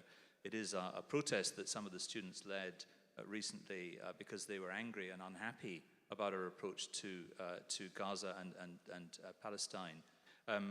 One of the practical challenges we face, is, which this highlights, I think, is the differing views that various people within the institution express. The students very much focused on calling us to disinvest in the UK defence sector, which they see as a key issue, whereas the kind of senior management, I think, are more interested in some of the practical issues that we're discussing today. We're also hampered to some extent by government policy. The government in the UK applies a different policy on refugee status, as I'm sure you know, to Palestinians affected by the war than they do, say, in the situation in Ukraine, where we've been able to support Ukrainian institutions much more effectively. And then there are some financial challenges. The UK universities are affected by financial shortages at the moment. Our institution is healthily in surplus, but nonetheless it's something that we have to keep bearing in mind. So what have we actually done? Just a few slides on this. As I said yesterday, we were, I think, the first university in the UK to call for a ceasefire in Gaza. A lot of people within the institution outside it said we shouldn't do that. Don't get involved in politics is the argument. It's not our fight. But we went ahead and did it. We balanced it off with a call to release all hostages and prisoners.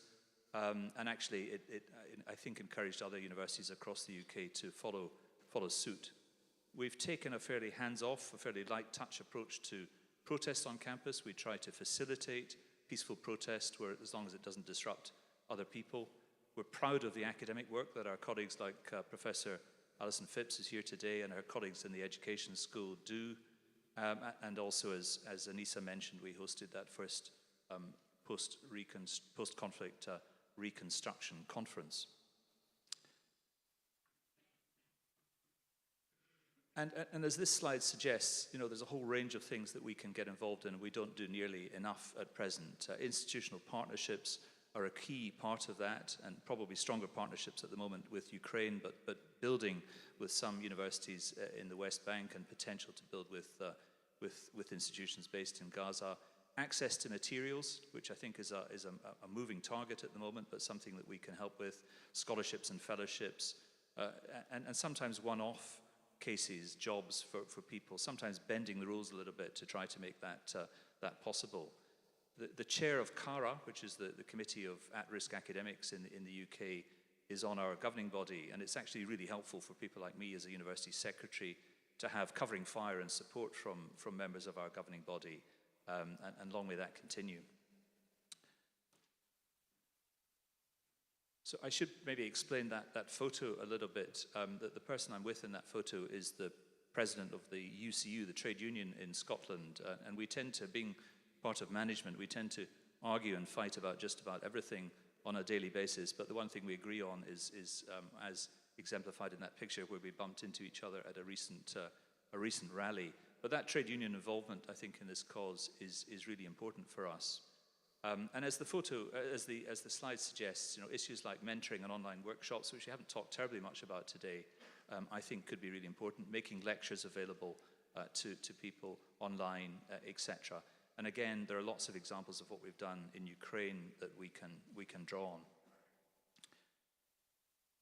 So as Anissa mentioned, this is just a reminder of that conference that we had in December, which attracted something like 200 registrations of people attending and online, and a reminder that this event over these 2 days is part of an ongoing conversation. And that conversation is going to need to continue and to respond to what is a fast-changing situation.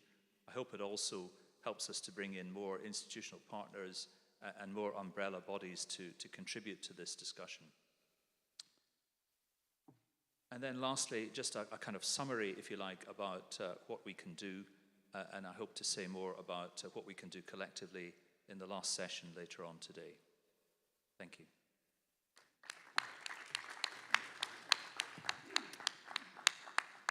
Thank you so much, David, and I think you've reinforced the importance of global partnerships and efforts that we can do through our networks. And I think it's also a challenge for all of us in terms of using some of the networks that we belong to, and also potentially using some of the international membership-based organizations that we engage with to sort of lobby and advocacy and take almost a little bit of a radical approach to challenge some of the thinking within these. And then it gives me great pleasure to hand over to, last but not least, Professor Prue Holmes. She is going to be talking to us in terms of her experience at the International Center for Comparative Study of Doctoral Education at the University of Durham. And I remind you again that all our session speakers, their bios are in your handouts, in your packs, so I won't be saying much further. Thank you. Over to Prof. Holmes. Thank you. Thank you very much, Anissa, for that welcome. Thank you, everybody, for being here, and a special thanks to Professor Sultan Barakat for including me in this panel and giving me the opportunity to talk about one specific context, which is what we've been doing at Durham University. Perhaps a little bit about my background. I'm actually involved in teaching and research on intercultural and international communication and education, and I'm a founding member of the International Center for Comparative Study of Doctoral Education. But I'm not going to talk about that. I'm going to talk about what we've been doing in Durham in response to education for Gaza. I'd like to say a little bit about the School of Education where I'm grounded. I was the Director of Research there. It's a very strong School of Education. We came first for our REF, which is the internal UK academic assessment, and we're the second School of Education in the UK after Oxford. So we're proud of our positioning, and we have a strong range of different programs from postgraduate, doctoral, down to education studies and teacher education. So that's a bit about where we're coming from. But in terms of my presentation today, it's really a partial contextual response. We have many representatives from UK universities here, from Leeds, Glasgow, Manchester, Oxford, Cambridge, London, King's and Imperial. So this one is just one example, and it would be good to see more collaboration coming from us. So I want to make 3 points. The first one is about really breaking through the bureaucracy, and it's about where there's a will, there's a way. And I think from our perspective at Durham, we wanted to do something when this genocide began, and we had a meeting in April last year, February last year, I think, about what we could do. We came together, some of us, within the university, and it was difficult to know because, in a sense, there wasn't a collective response within the UK, and it was very much about what individuals who were there knew and what they could possibly do. And I guess there has been an isolated and fragmented response from the UK, so how can we come together a bit more? So one of the things that came out of this event was a suggestion by one of my colleagues from engineering to send materials to Gaza. So as a result of that, I have collaboration with Professor Nazmi Al-Masri at the Islamic University of Gaza, and so I was able to send him module materials from our Masters in Intercultural Communication that may be of use. Now, this is interesting in terms of what we've been discussing around what curricula, what is appropriate learning materials. But from our perspective, it's really up to what the academics do in Gaza with these materials. So it's not that we're trying to impose any particular model or way, but rather giving a resource, if it's needed, how it can be adapted to their context. But I'd have to say that this was not easy. How can I just send my materials? I don't own them, the university owns them. And I was faced with months of bureaucracy and trying to finally get permission to send the materials, permission. So these are some of the challenges that we face in trying to work independently, which is probably not the best way, but it's a way. And what do you do when you want to do something, but it's fragmented? So I had to go through legal, and of course, you know, you send off your email to legal, and it sits there for months before you know what's happening, and you're busy. And so I had to follow up, and in the end, I had to get support from the Pro-Vice Chancellor at the top of the university, and finally this permission was granted. So he is very supportive of engaging with Gaza and trying to help. The second point I want to, and I should also mention that my colleagues in the School of Education were very happy to also support in the sending of these materials because they're also keen to know what they can do and how they can help. And my head of school wants to know from this conference what can be done. The second point I want to make is about online learning. We've heard quite a lot about this, about its advantages and disadvantages, but I'd have to say that I can't work unless I can't connect with colleagues in Gaza unless I have online learning and online access, and that goes for my students as well. So I think we can say that COVID gave us a knowledge of how to use online learning and computers. So we have that resource now to draw back on, and it's enabled us to think differently about how we do education. Also, we're in a context of economic struggles in UK universities, and Durham's not exempt from that. We've been very dependent on international students, so we have to start thinking differently, I think, about how we can keep our universities going in a strong way. And I mean, it's difficult in terms of funds because just like universities in Palestine that rely on tuition fees, so do we. We don't get big state subsidies from our government. Tuition fees and research are the ways in which we bring money into our universities. So how can we manage that process, but also be open to the value of bringing in different voices from other places?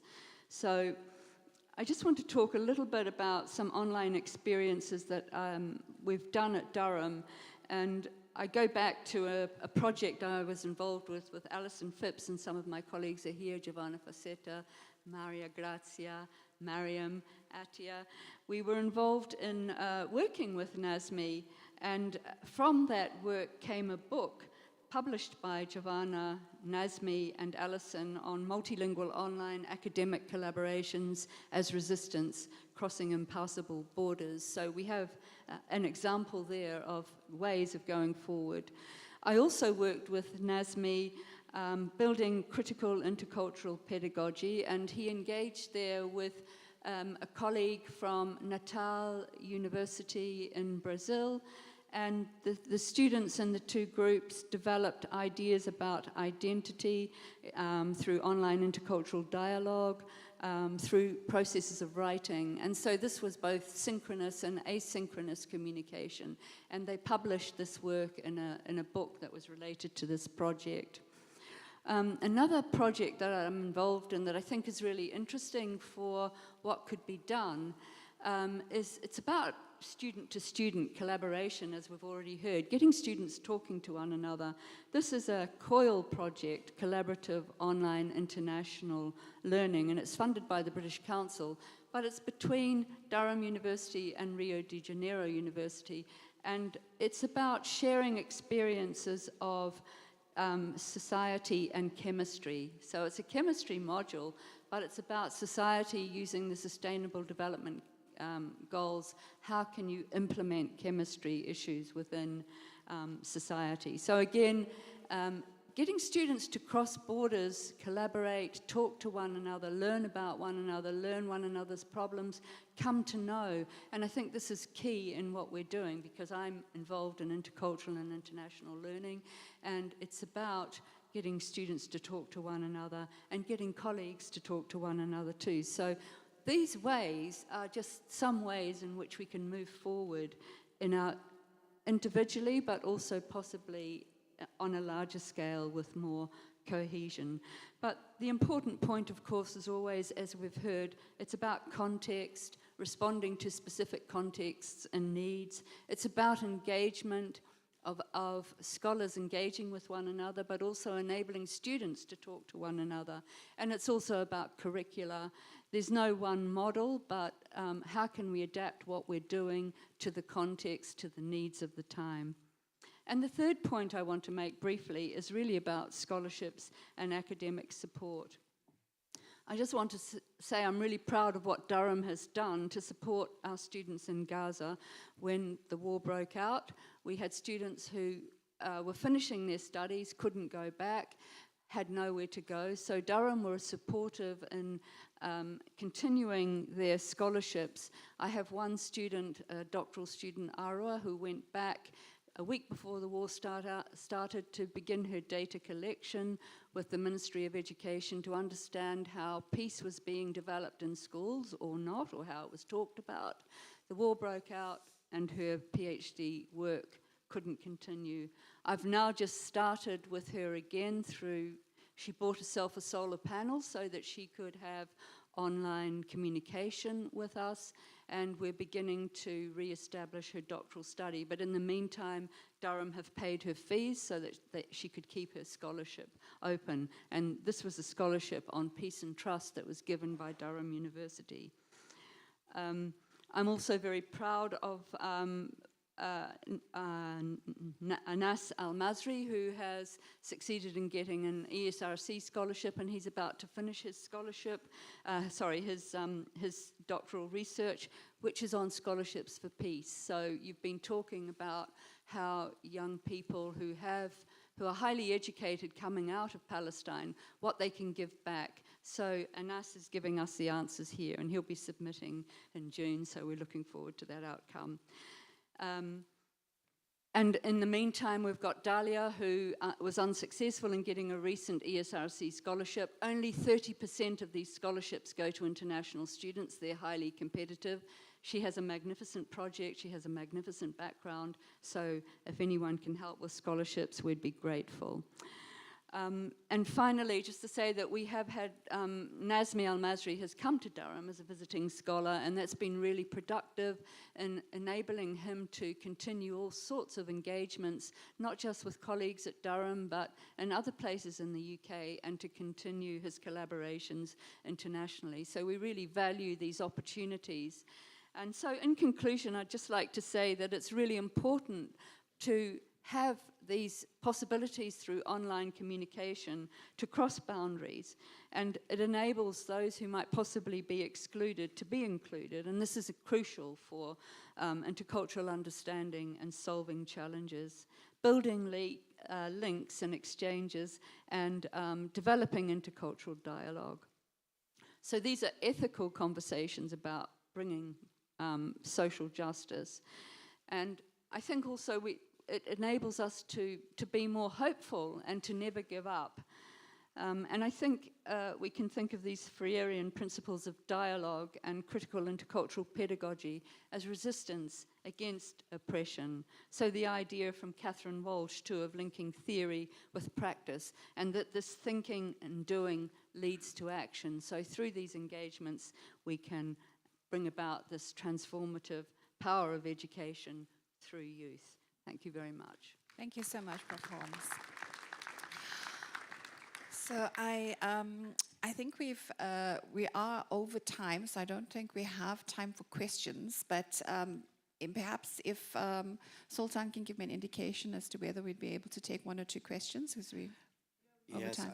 I think we should really, if you don't mind, we can still start our next panel at 11:30 sharp, which gives us now 20 minutes for a couple of questions, and maybe if you'd like a cup of coffee, you just fetch it very quickly, bring it back into the room. We will continue at 11:30 with the following panel. So I think let's just take one round of questions then. Okay, we have one over there, here in front, and the gentleman over here. So, okay, if we can start with our representative from Act for PAL. If you can please introduce yourself, and please keep your comments short and succinct. It needs to be a question, no time for... Yeah, thank you very much, Anissa. My name is Afaf Jabiri, and I'm here representing Academic Action Network for Palestine. It's a comment and it's also a question, but I'll put it in a form of comment. First, thank you, Anissa, for mentioning Zionism, because I don't think this has been mentioned enough in the conference so far, and especially in the morning session. When we don't mention Israel clearly, it sounds as if we are talking about civil war in Palestine. It sounds as if we are talking about natural disaster. It sounds as if we are talking about something else than the settler colonial, expansionist, Zionist nature of settler colonial regime in Palestine. And this, for academic conference, should be very clear. Should be very clear, because if we want to strategize, we should take it from there. Responding to the immediate needs of Palestinians in Gaza, not only in terms of giving scholarship here and there, it's also about divestment. It's also about ending our complicity, because most universities are profiting from the blood of Palestinians by contributing into the Israel arm funds. And this has got to stop. And if we need to strategize, we need to think of how Israel has deprived the world of Palestinian academics in Gaza, who many of them are included in the 5% of internationally recognized in their fields. This means that we need to strategize, we need to take it to courts, we need to go beyond the humanitarian nature of what we are talking. Okay. So we're not talking about fees, and we're not talking about scholarships. This is the least. And we are not powerless, and we need to do more than that, but still we need to put it in the right language. It's not a conflict, as we have been hearing. It's not a war. It's a settler colonial regime that has been for the last 77 years. And if we are strategizing in the right way, this is how we need to look at it. Thank you. It's good to have scholarships, but this is not enough. We should do more, and we should use the right language if we are to do something in this conference. I am not here to talk about my case as sensitive or complex. I'm here to talk about my case as a justice case. And if we are to talk about it in this way, we need to take, in this conference, from now on, to take another way of debating it. And thank you. Thank you. I think well made. Thank you. I think we agree with you, wholeheartedly agree. And yesterday in one of the breakout sessions as well, I know I didn't catch her name, but there was a scholar, a Gen Z scholar from Cambridge University, who called us out and said, you know, we need to rethink, we need to challenge, you know, the kind of settler colonial mindset that often emanates from, you know, from not just universities in the north, but even universities in the south, where we ourselves and our higher education systems are based on a colonial higher education system. And she even said, how can we defend and rupture colonial structures and individualism?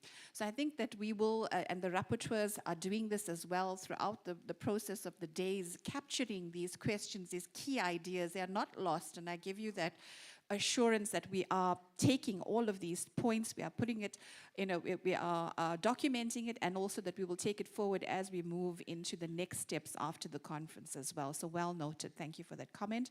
We had the second question here. Can we please get a mic to the gentleman in the suit here in the front? I know we have someone who's hijacked the mic, but okay, since he has the mic, if you can please make it short, though, please. Thank you. Thank you.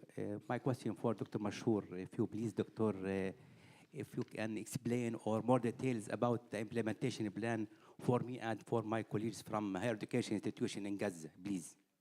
Okay, thank you. That was nice and short, easy. And then the gentleman here, and then last question there for now. If we have time for another round, we'll come to the lady at the back. If you can just... Well, first of all, thank you so much for the speakers and for yourself for moderating the session. So my question is really linking the previous session and this session together. We've seen a lot of successful stories around building capacity within the research. I suppose rebuilding higher education is not only about rebuilding the buildings themselves or the teaching process. Yes. It's also about building the capacity of the teachers through research. And from the previous session, the speakers did talk about the funding, and within when we look at the funding, for example, in Europe, for the research, you'll have the Horizon Europe program, which is a huge program funding research. The Palestinian universities' intake from that program is very shy. It's really very negligible, even compared to IDF-supported projects that really partnering with European institutions. So I suppose looking at how we can develop partnerships with Palestinian universities in order to increase that intake and make sure that we influence that research agenda towards resilience and sustainable development. That's probably my question. Thanks. Thank you so much. I think it's also a complex question because of the kind of many inequities that you would have to address to be able to create that kind of platform for universities to be able to have a fair and equitable way in which to engage around these research mechanisms like Horizon Europe. I know just being from South Africa, we ourselves find it difficult to engage in those opportunities and instruments because we lack the capacity in terms of having large research teams that can put together complex proposals, etc. If we can take the question here. And then Sultan is giving me that it's the last question. Or should we not take that one? Okay, all right. If we can get the panel to then respond. I think we're running out of time. Thank you. دكتور معمر. But please, دكتور, خليك يا بالعربي يا بالإنجليزي لأنه ترجمة. Okay, sorry. Sorry, I know He's going to answer in Arabic. Some of them, they get confused because I'm switching from Arabic. Yes, yes. I'm sorry about that. If we let them know you're going to speak in Arabic now, then everyone can have their headset on. دكتور معمر، شكرا على السؤال. المجلس الأعلى بعث المساقات والجامعات للتعليم العالي في فلسطين الأسبوع الماضي. الآن أنا أعتقد أنه هذا بيحتاج إلى قرار من مجلس التعليم العالي في فلسطين لاعتماد المبادرة وتعميمها على الجامعات في غزة مع المساقات اللي تم تزويدهم فيها. حالياً عندنا 17 جامعة بين جامعات حكومية وجامعات خاصة وأكثر من 600 مساق من ضمنهم مختبرات. راح يزيد هذا العدد بالتأكيد. راح نزود بالقوائم الجديدة لما نحصل عليها. الآن هذا بعد التعميم على الطلاب وتزويدنا في القوائم، الطالب إيش بده يتعلم من أكثر من جامعة راح يحتاج وقت. فغالبا راح نبدأ في الصيف إذا كان في فصل صيفي. لكن إذا ما قدرنا في الصيف راح نبدأ في بداية العام الدراسي القادم. راح نجدول حسب احتياجات الطلاب والعدد.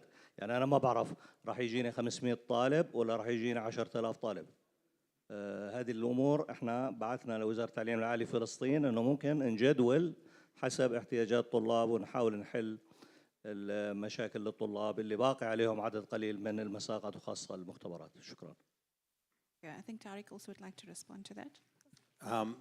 Thank you. Maybe I will just make a quick comment on the research partnerships. I mean, I think, again, I would like to emphasize the opportunity to do economies of scale, because if you really work through the consortiums and collectives, you can probably address the weaknesses in the individual institution.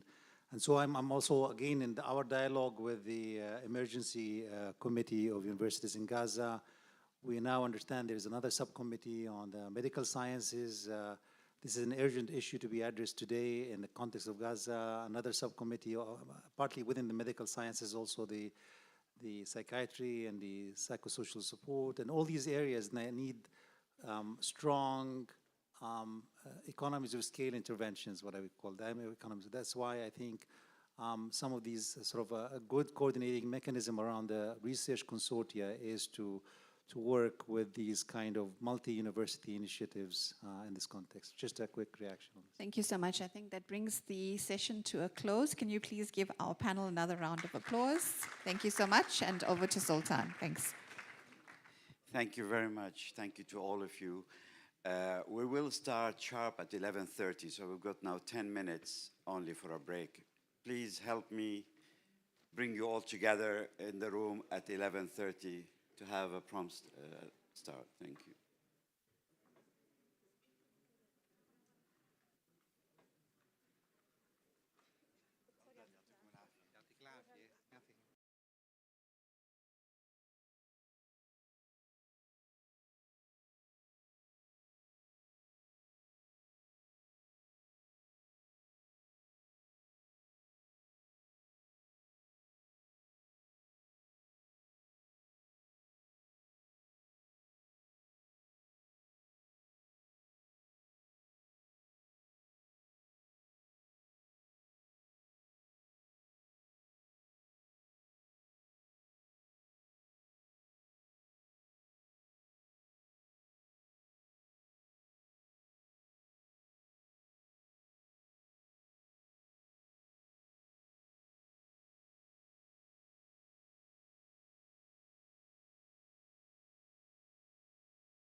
دكتور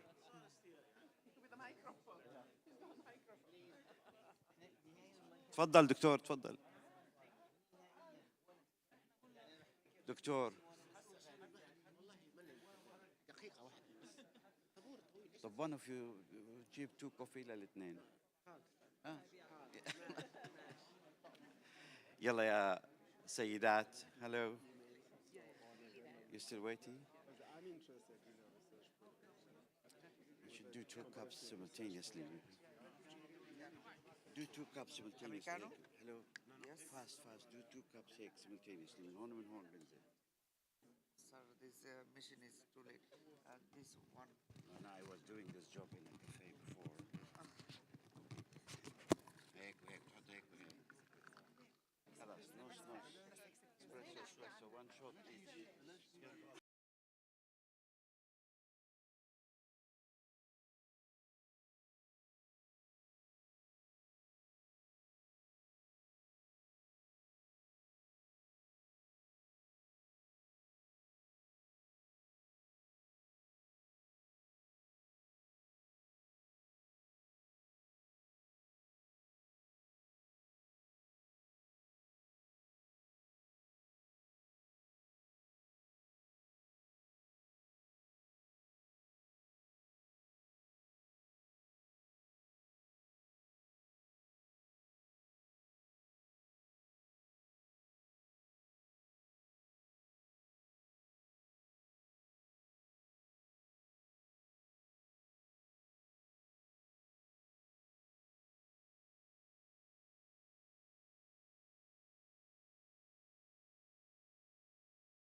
So please join us and lower your voices in the coffee area, please, so we can get started.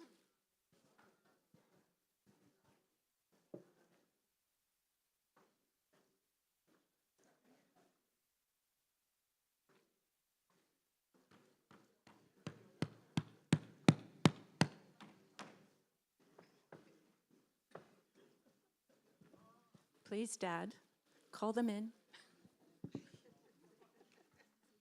I lost control.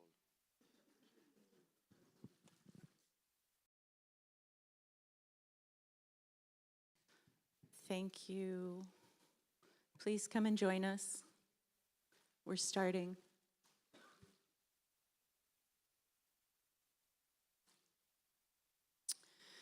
So good morning, everyone. It is still morning, but I know we've had quite a marathon of critical topics to engage, and this is a particularly important one.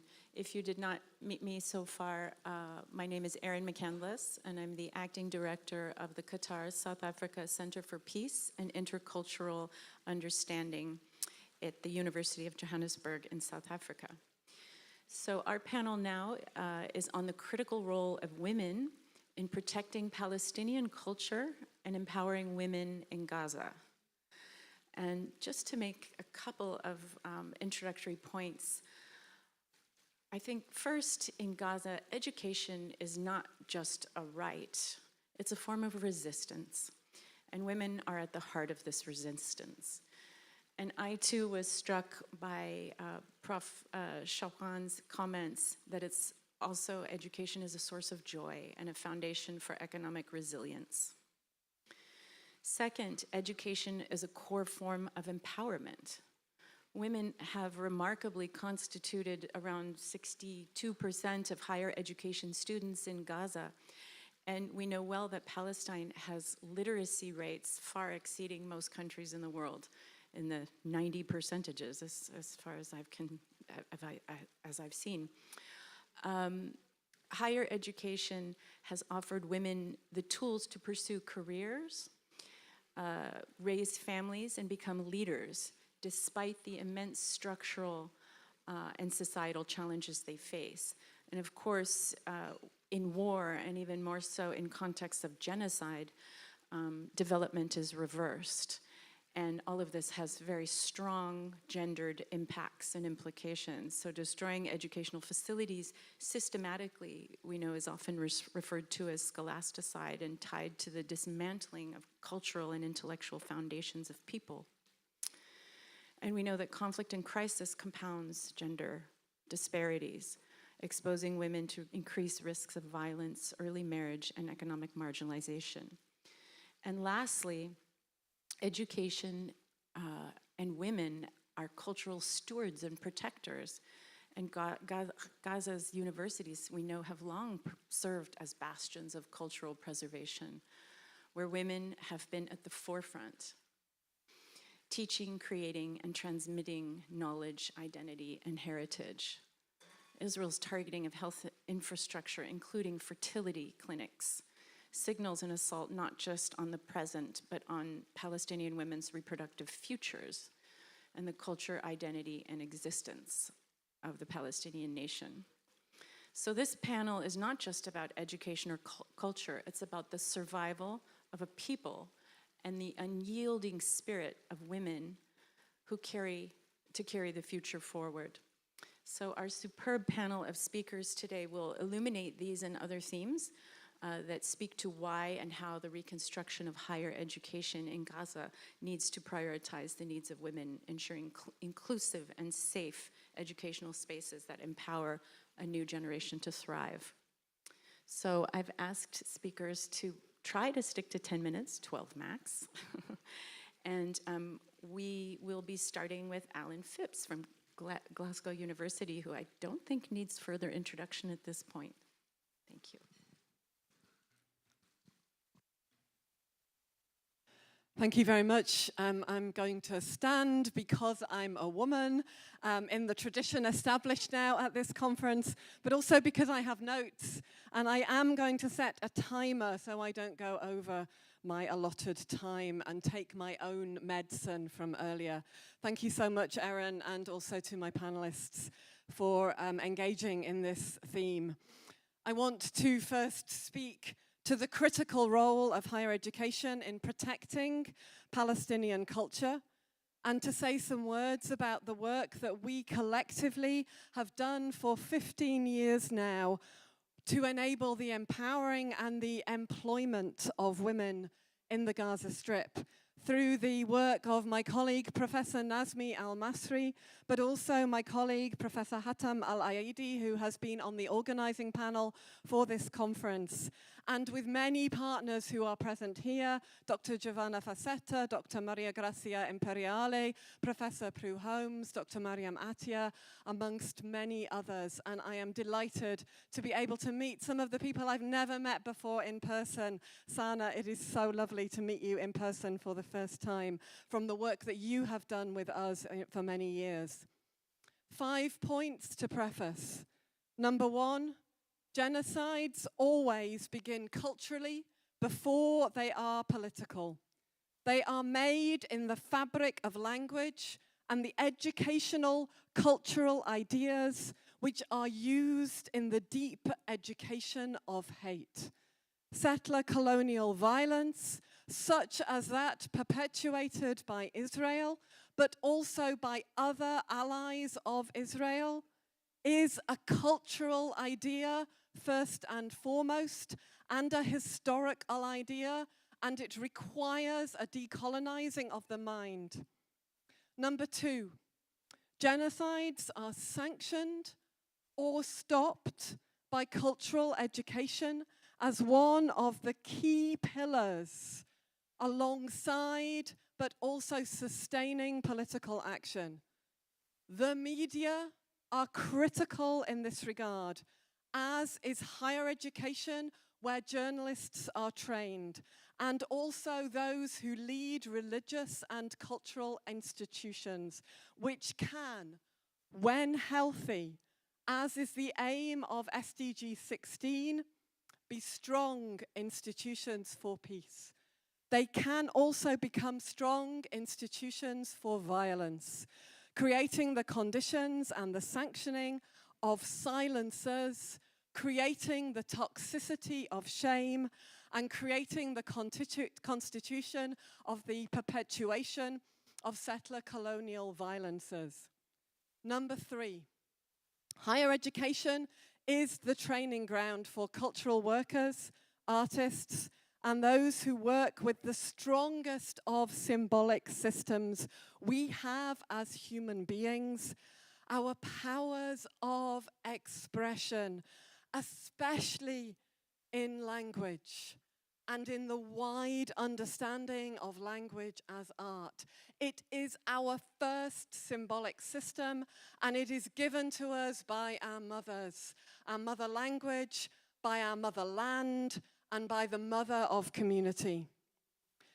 Number 4, in Gaza, institutions of culture, the universities, the archives, the libraries, and the cultural centres, together with journalists and public intellectuals, were the immediate targets.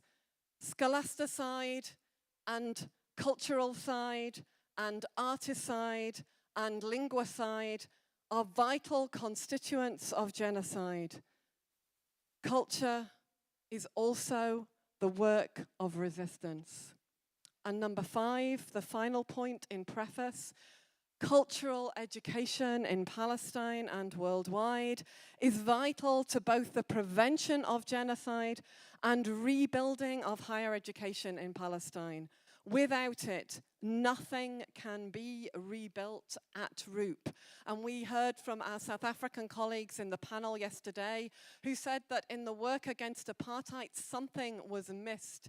This deep cultural root. It is the first principle. Without cultural health, without cultural justice, there is no rebuilding.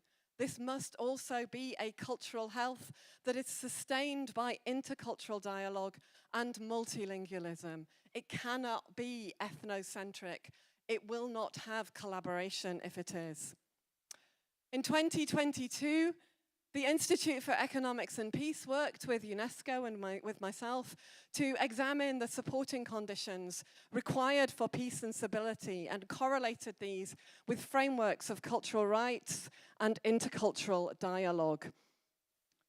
Structural conditions, it won't surprise you, triangulate with much of what we heard, particularly from Swiss Peace this morning and from my colleagues in that first panel. Freedom of expression, leadership, governance, social cohesion, horizontal equality, stability, and non-violent correlate strongly with frameworks for intercultural dialogue, as does economic stability.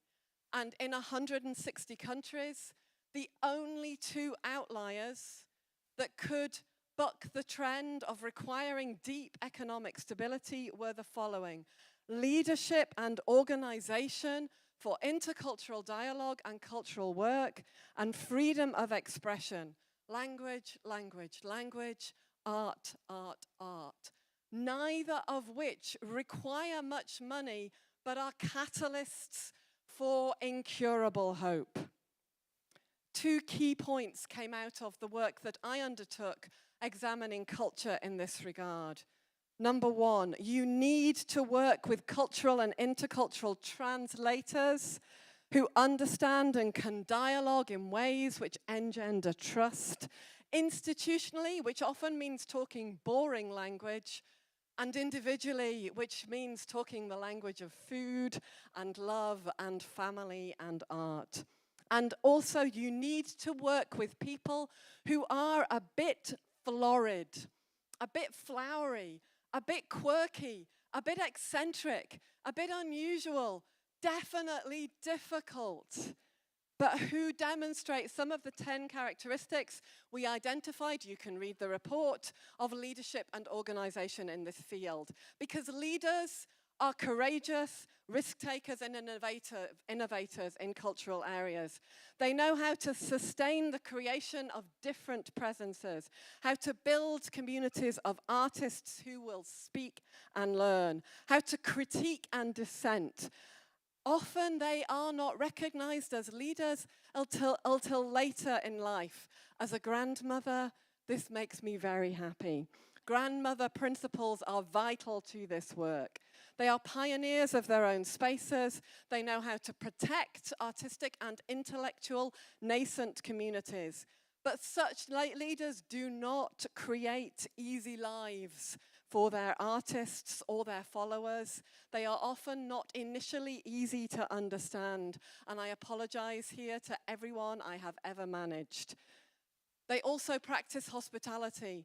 They know that an army marches on its stomach, and they might foster love and loyalty. What have we done in this regard in my remaining 2 minutes? We've worked with multi-million-pound projects led by my colleague, Dr. Nazmi Al-Masri, now Professor Al-Masri. Congratulations, Nazmi. It's lovely to congratulate you publicly as you listen.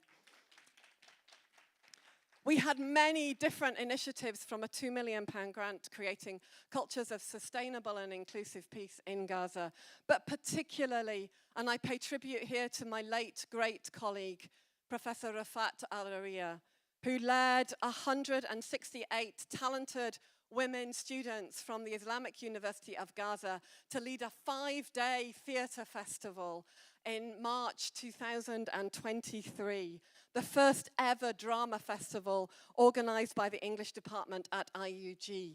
It was immense. The talent was shining, and the evaluation and follow-up interviews highlight the importance of leadership, organization, and freedom of expression for women, not least in the context of the nascent research on gender-based violence against women in the Gaza Strip, which we know from the reports from UN Women has been particularly explosive in recent months.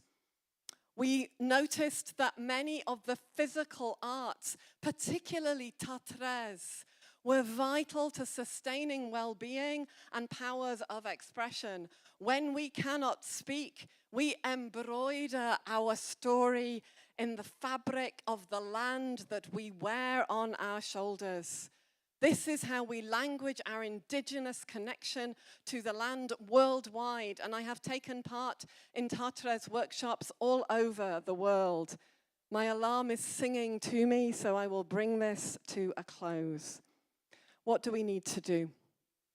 We need to focus now on leadership, organization, and freedom of expression, all enabling dimensions in environments that are fragile indeed.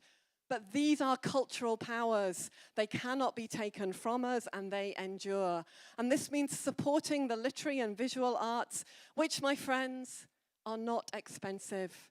We artists, we know how to survive on very little food, and they are often voluntary.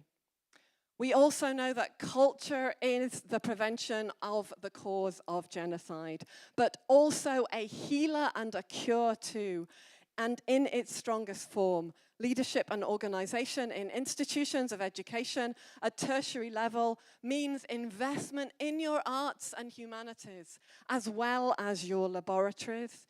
These are not luxuries, they are lifelines that endure. And this is borne out by research across 160 countries. Genocides must be cured at root. Culture is the deep cure. It shows us ways in which we might remain in and with the land that is ours. Poetry, as the Welsh poet R.S. Thomas said, is that which enters the intellect by way of the heart.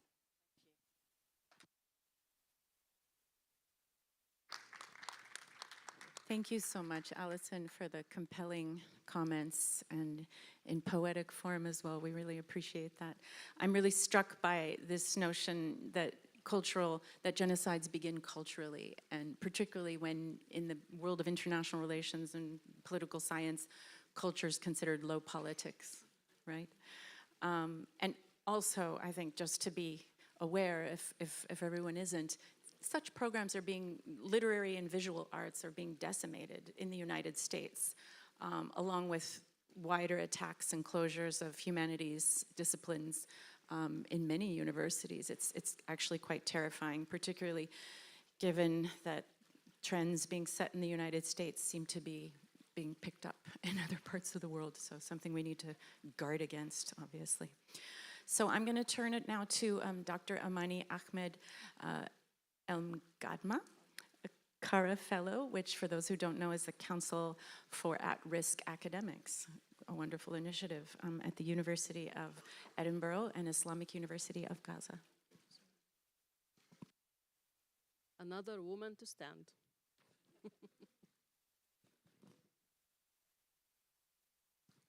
I'm taking my timer for 11 minutes.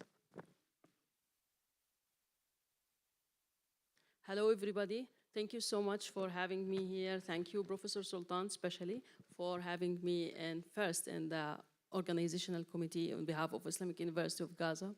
Thank you, Aaron, for moderating this important session. Thank you, the panelists, my dearest friends, Professor Allison, long-lasting friends, Dr. Khawla Badwan. I know her before she becoming a doctor. And friends to come, Aaron and Wahiba. Thank you so much. I'm so happy to be here. I'm now starting my, what is it? Okay. Yes, so just to give you some kind of briefing, I have been working on women empowerment research projects and gender equality many years ago, but I am so proud to have one project to speak about, a later project with Professor Sana Abu Daqqa about establishing and enhancing the capacities of higher education institutions for gender equalities, and basically at the Islamic University of Gaza. And we have established Women Studies Center. Of course, nothing have remained. But today, I'm going to speak about another thing, another project based on an empirical study. And the title is A Digital Pathway, a Lifeline for Women in Higher Education in Post-War Gaza.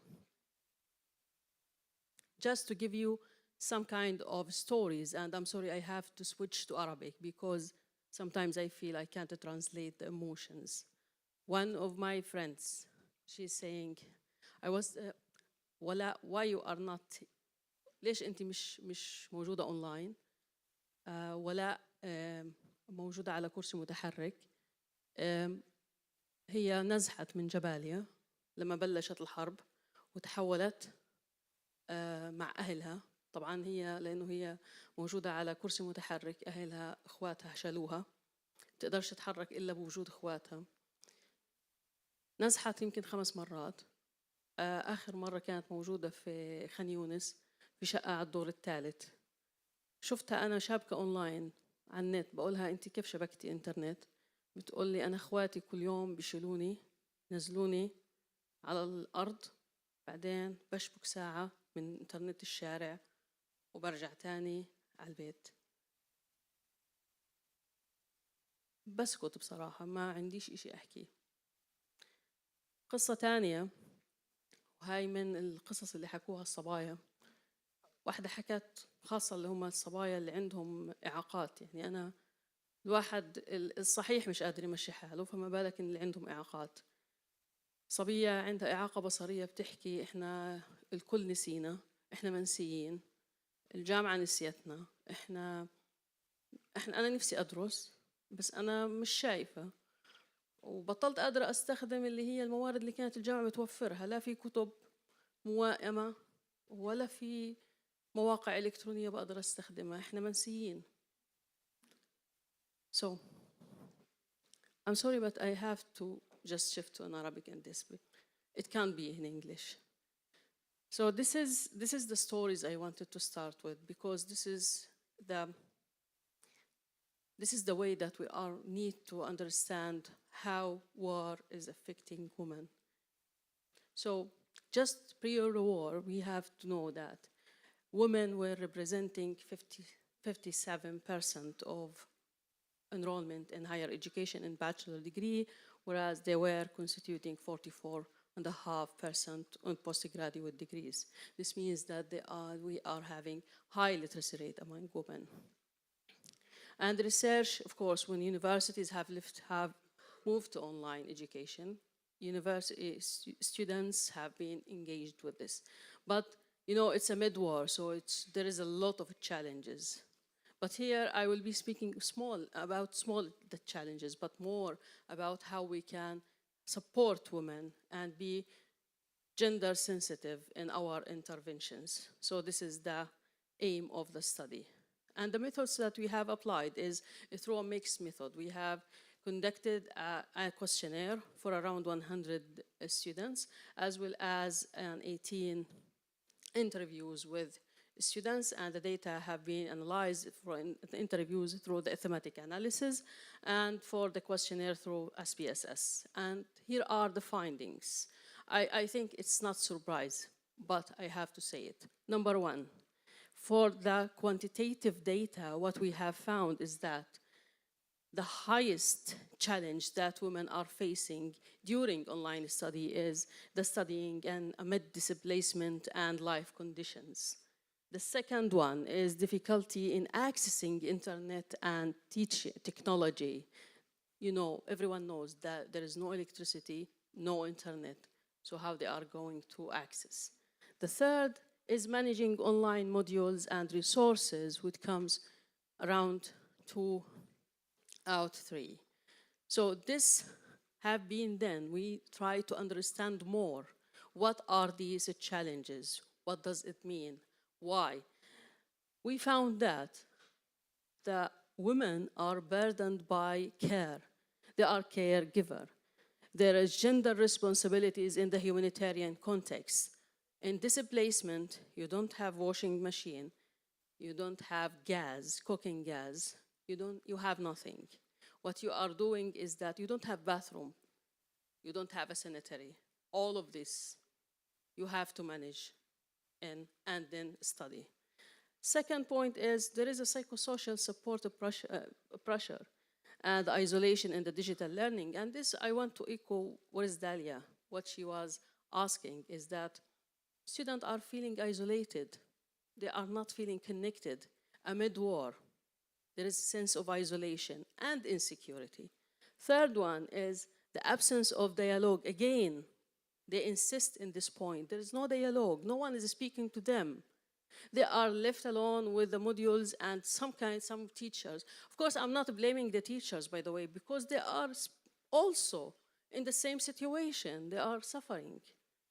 Fourth, inaccessibility to the internet and electricity within conservative culture. And what is the meaning of this? Women, to access internet, they need to go to the roads down to connect for 1 hour. That costs 1 shekel.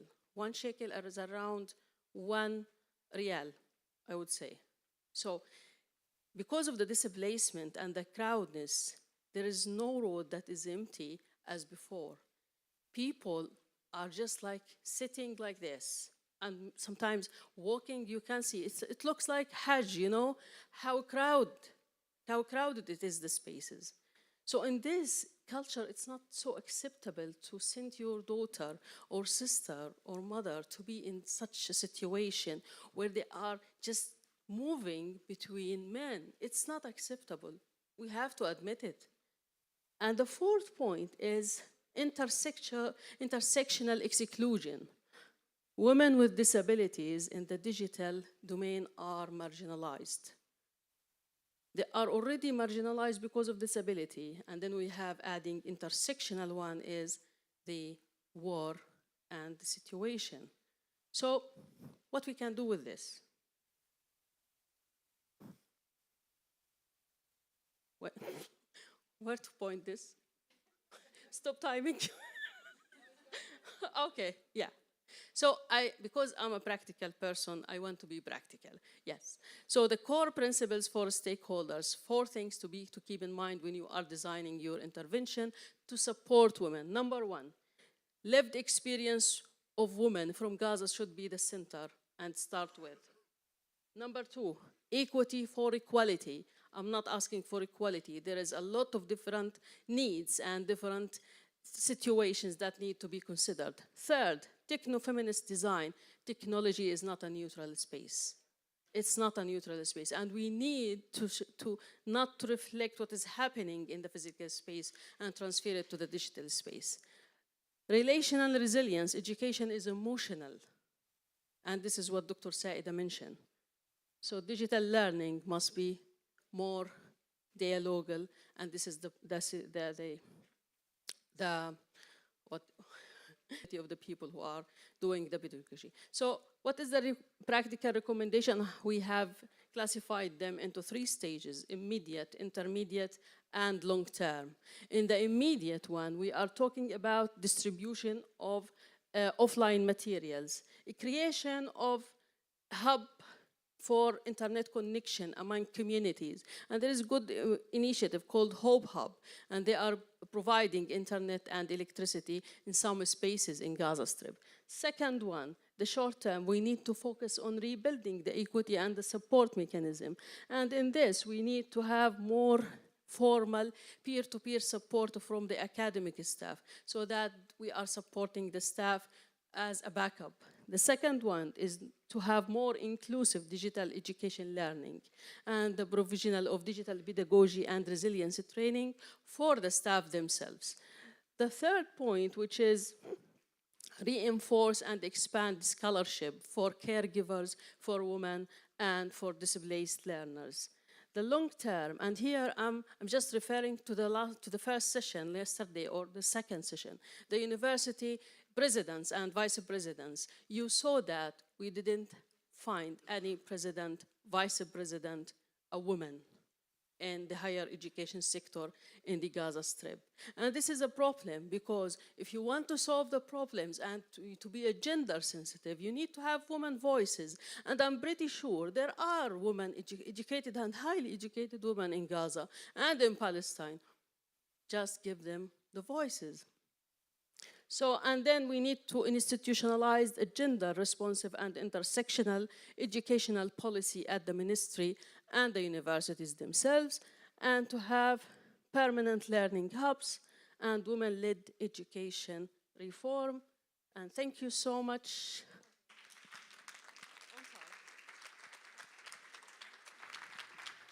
Thank you very much, Dr. Amani. So valuable to have evidence-based research being presented, and I really hope that the organizers can perhaps share, you know, the data and evidence-based research that colleagues are presenting.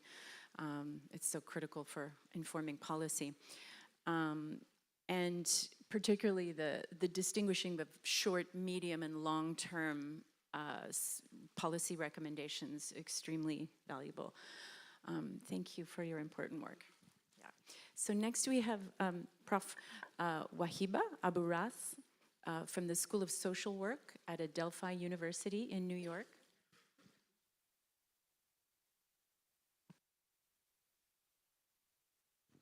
Hello. Okay. I'm short enough, but I think I'm gonna stand up here so everyone can see me. Before that, I would like to thank my colleague, Zainab Tatli. She's Tatli, by the way, and she's from Turkey, Trabzon University, and Educational and Computer Department. My name is Wahiba Abu Ras. I am a professor at School of Social Work in United States, Adelphi University. I have been there for 30 years. Some people really today mentioned the word seen or visible or, you know, being noticed. I have been 30 years in United States, and I'm trying to be visible. I'm trying to be heard. I'm trying to be noticed. Everyday struggle. It's not only in Gaza. So when I came to Qatar, a few days ago, I was also in Palestine visiting my mom and my family. Dr. Sultan, I want to thank you and thank all the speakers before me. But I want to say something. I don't belong to this panel for one reason. Not because you're not important, just because my topic is not really about women. It's about family.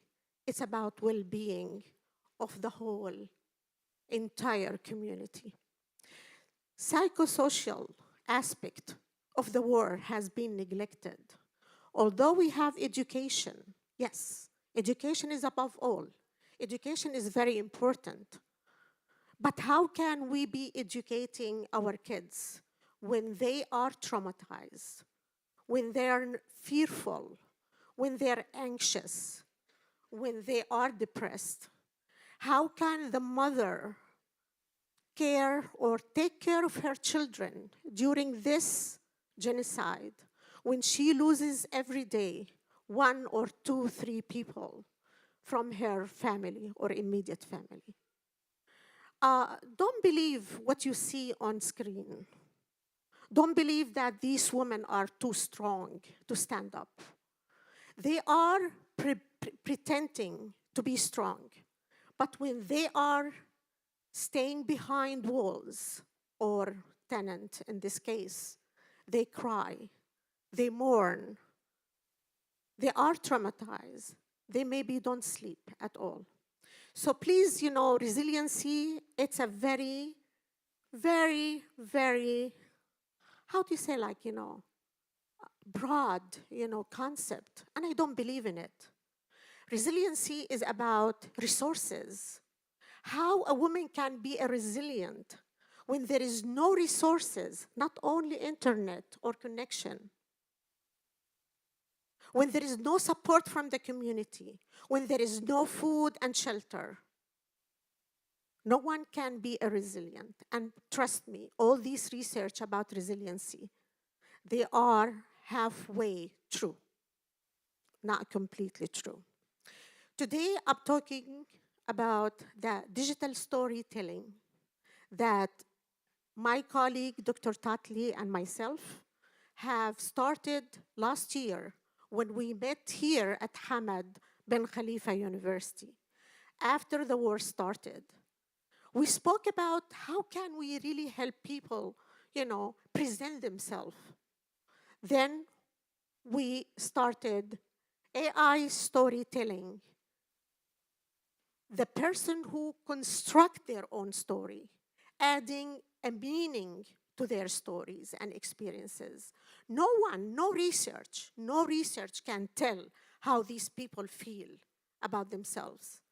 And now I'm going to present a very short video talking about one of our participants. I did not change a word from her presentation. And let's just, listen to her, storytelling. And then we open some comments and, question about this. It's not about me. By the way, Dr. Sultan has squeezed me in this, conference last minute. And I hate to be squeezed because I have been squeezed all the time, okay? Dr. Sultan and I, by the way, we know each other for a long time, so he can bear my, teasing points, and forgive me for saying that because I was holding myself so long to say it. Okay, now, In just, May 2013, hear in Gaza, the story North, of my that husband person.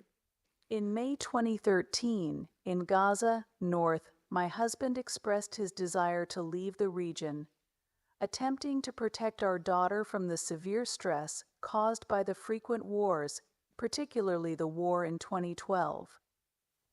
At that time, our daughter, who was only 2 years old, experienced a trauma that took us a long time to address. His decision to leave was decisive. I refused to leave with him, asking him to try living abroad alone in hopes he might change his mind. I feared the vast cities, airports, and enormous streets. Thinking about leaving my small town and its familiar streets and places was exhausting and uneasy. I knew every bump in the road, the cat's meows, the wind, and the scent. I understood the anger of the sea that walks in the veins of every Gazan. Where would I go? Life abroad was not for me. My husband left. I remember curling up in the closet for hours, crying. I felt that I might be forced to leave at any moment. I went to live in the family home for a while, until I figured out what I would do next. Then, in November 2013, I received a call from my husband saying, "Your name is now on the travel lists for the day after tomorrow." I hung up the phone and unconsciously began arranging the wardrobe. I then visited loved ones and relatives to bid them farewell. I even visited my teachers from primary and secondary school, my grandfather's house, and my favorite cafeteria Al Nuwiri by the sea at Al Nuzierat area. I went to the Rafah crossing on the scheduled date. There was a problem with the Egyptian authorities and they sent me back. I went the next day, there was a problem, and they sent me back again.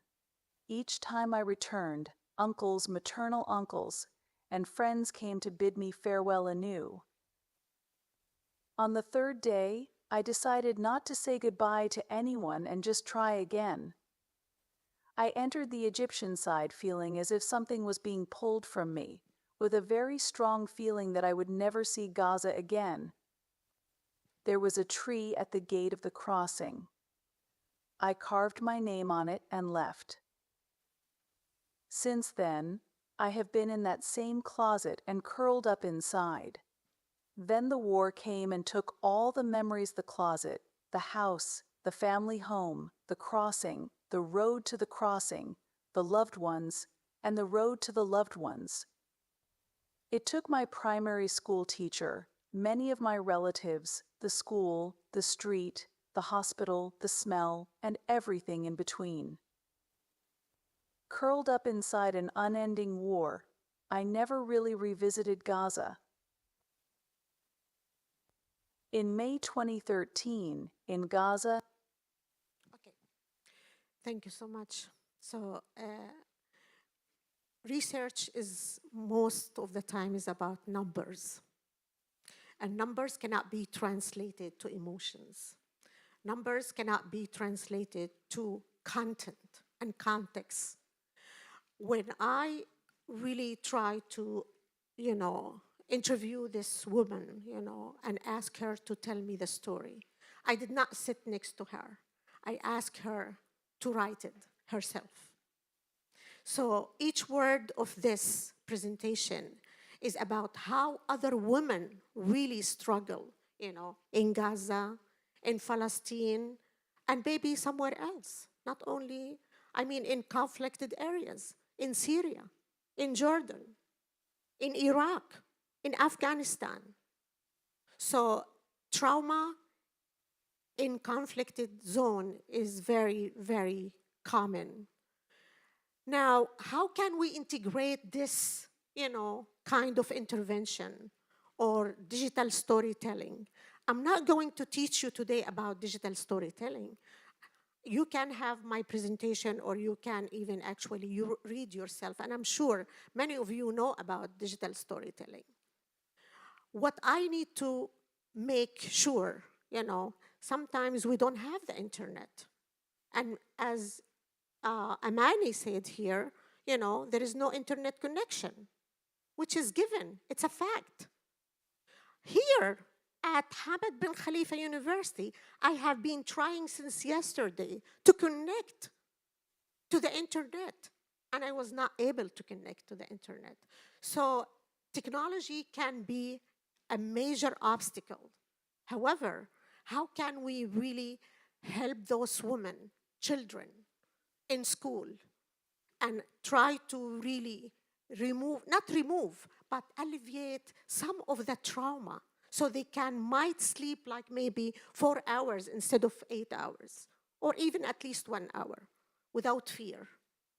So we need to integrate this kind of storytelling in the curriculum.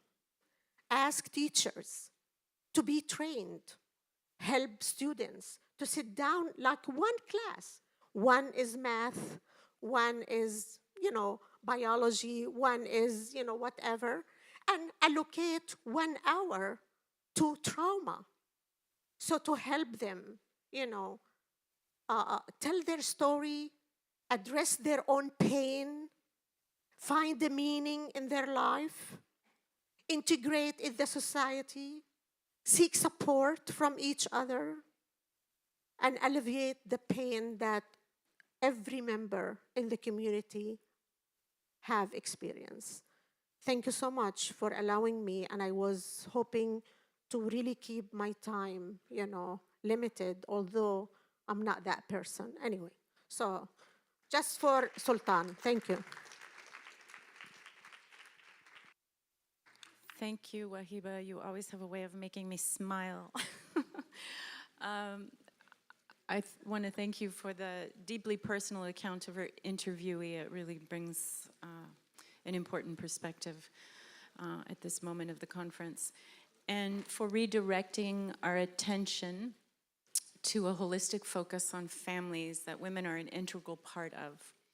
And for highlighting the fact that resilience requires resources.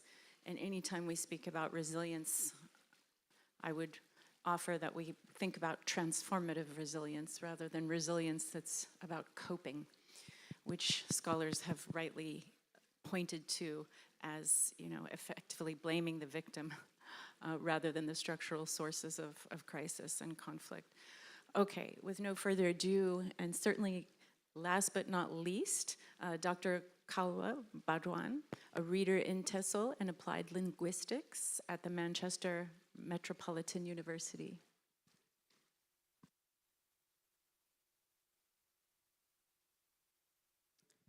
Thank you very much, Erin. Thank you to my fellow panelists. Thank you, everybody who is here listening today as we are talking about the impossible work, the hard work, the daunting work, but the work that is very much needed. I come here today not only as a Palestinian scholar, but I also come here today as a Palestinian woman witnessing the genocide of her own people. My entire family lives in Gaza, and it's very difficult to live outside Gaza, just as it is really difficult to live inside Gaza while we are witnessing a genocide. I wanted to have a more cheerful start to my talk, so I wanted to share a couple of photos. The photos in color represent a past. This is me when I was 20 years old, young and ambitious.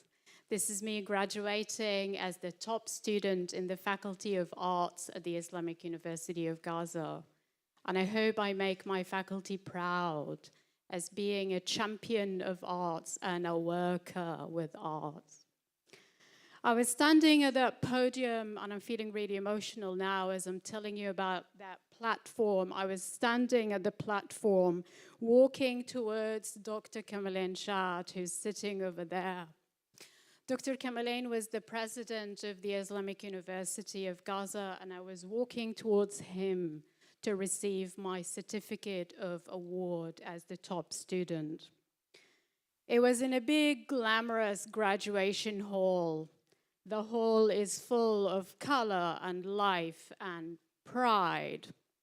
And this is what's left of the hall, the top corner. The photo in the top corner is what's left from the hall. Nothing, just rubble and black and gray and fires. This slide that you see in front of you holds the past and the present together on one slide. And we are not here now talking about the past or the present. We're here today talking about the future of higher education in Gaza. And as I talk to you about the future of higher education in Gaza, I do this in the very Islamic tradition, because a lot of people say to me, how do you do it? How do you do it? It's all rubble, it's all death. How can we look forward? And I always say, I do this in the very Islamic tradition that teaches us to plant a sapling even when we're witnessing the end of the world. It is a religious tradition that teaches all of us the importance of goodness, planting and rebuilding. Goodness, planting and rebuilding. And we are here today in the spirit of goodness, planting and rebuilding. Gaza is now recognized as the place that has the most child amputees in history. It's also the place with the largest orphan crisis in modern history, with nearly 39,000 children without one or both parents. Gaza is also the place where children are completely traumatized, living at trauma upon trauma, trauma that is immense, ongoing, and intergenerational. I don't think trauma experts anywhere in the world have encountered something as similar as the Gaza trauma. Step back for a minute. Think with me. The amputees, the orphans, the traumatized. Who is likely to bear the work of care? It's mostly women. When we talk about rebuilding higher education in Gaza, it's important to think about women as more than students. It's enough to count how many female students we have in the university. We need to think about women in the full sense of what women do in society. Women are the bearers of Palestinian life. They're also the crafters, the makers of Palestinian culture. But our bearers and crafters are alone. The entire society sits under rubble, including every site of culture, education, and knowledge. And this is why we need to center women. We need to center women not because of a liberal feminist agenda. We need to center women because they're not just life-giving through birth. They're community holders. They're life makers. And they're often in charge of the hard work, the invisible work. The work inside the tent. The work besides a half-standing wall. The work in front of the fire. The work with clothes that need mending and children and elderly that need care. And on top of all of that, their teachers, their educators, their nurses, they have amazing professional careers that are added on top of all of the domestic, invisible societal work. But what do we mean by centering women? What do we mean when we talk about women empowerment? I'm going to share with you 3 main principles today. And as we're living in quicksand and everything is quickly changing around us, we need principles that give us a sense of anchoring to hold us in space when nothing else can hold. So what are the principles? Principle number 1. We cannot empower women without focusing on enhancing gender dynamics in society at large. We need to change the language in which we talk about women empowerment. This is a people under genocide. Men and women and children are equally affected by the genocide. Both men and women need empowerment in different ways. Palestinian men are completely dehumanized. And I am myself guilty of that. In my poetry, I often talk about women and children. When I talk about civilians and citizens, I often talk about women and children, and I need to correct myself constantly, and I need to constantly tell myself, our men are dehumanized. The women empowerment work cannot be separated from empowering all actors in society. Dr. Wahiba said, I don't fit this panel because I'm talking about children. Actually, no, children are often put on the side. They're positioned at the margins of society. And in a society under attack, whenever we talk about rebuilding higher education, we need to center children, men, and women. Everyone is under a genocidal attack. As a Palestinian woman who grew up in Gaza, I was constantly told that our men are killable and we need to prepare ourselves to the eventuality that we need to support ourselves on our own, that it is our duty to sustain ourselves and our families. We grew up with that. We grew up being told your men are killable, you need to be the independent person. We live now to see that actually everyone is killable. It's not just our Palestinian men. Everyone is killable, and guess what? There is no protection, and guess what? The highest of degrees cannot save you. So our language around education and empowerment under a massive genocidal attack doesn't hold. We need a new language. So what's the role of universities in this? You might be wondering, right? We're talking about universities and now you're talking about society. Well, wait for it. Universities are usually sites of world making. You make a world through university education. We are who we are individually in this room as a result of our university education. Universities are sites of world making. Universities in Gaza are going to be sites of life-giving and cultural reproduction, and those universities cannot do it alone. Gaza universities need to be supported to do the urgent language, arts, and cultural work. Work that celebrates life, work that centers solidarity, work that restores faith in humanity against this massive moral injury that we're all living, not just inside Gaza, but also outside Gaza. Universities need to work with communities locally and with companions globally to honor Palestinians' fund of knowledge, to reproduce Palestinian culture in stories, co-produced with children, in educational tools co-developed with Palestinian men and women as writers, as graphic designers, translators, and poets.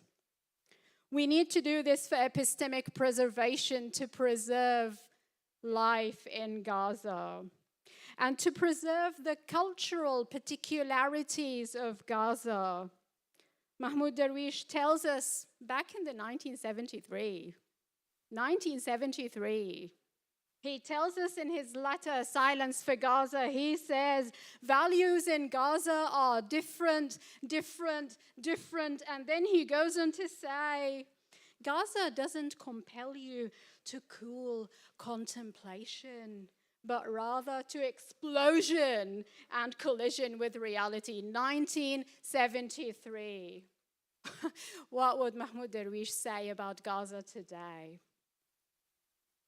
I'm going to share with you now photos on the screen which will look completely isolated from Gaza, but I've got a point to make. The points on the screen are from previous work that I co-produced with local communities and migrant children in Manchester. This is a completely different vision for research. It's not about going to the field, extracting data from the field, and publishing data on articles. No, that's a different model for working with communities in the field, honoring their voices. So what you see in front of you here is a manifesto produced by children, their own words, their own designs. And these words and designs were shared in a big museum display in Manchester, were shared on big bus billboards across the cities of Manchester and Liverpool. The methodological tools that are used were transformed into educational tools and lesson plans. The things that the children told me about their imagining of the world were transformed into a story by children for children. Why am I sharing you all these examples from fancy Manchester? I'm sharing you these examples because all of that work was possible, because universities have a really important work to do as we're collaborating with public spaces.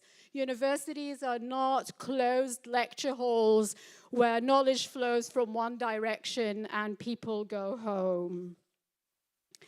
The second principle is we need to expand our understanding of what this thing we call women empowerment might mean. And I'm going to be really honest here. Palestinian women in Gaza have historically engaged with empowerment projects with varying degrees of skepticism. This is mainly because most empowerment initiatives were framed around traditional Western liberal normative practices of feminism, which doesn't work for every woman. We need to change the way we talk about women empowerment outside the Western normative gender repertoire. And this is not by choice. No international framing of feminism can capture the sexual violence and the attacks of women's reproductive rights committed by Israel in Gaza. No international framing can capture that. No theories of women empowerment can respond to a report on Israel's genocidal attacks entitled "More Than a Human Can Bear." More than a human can bear.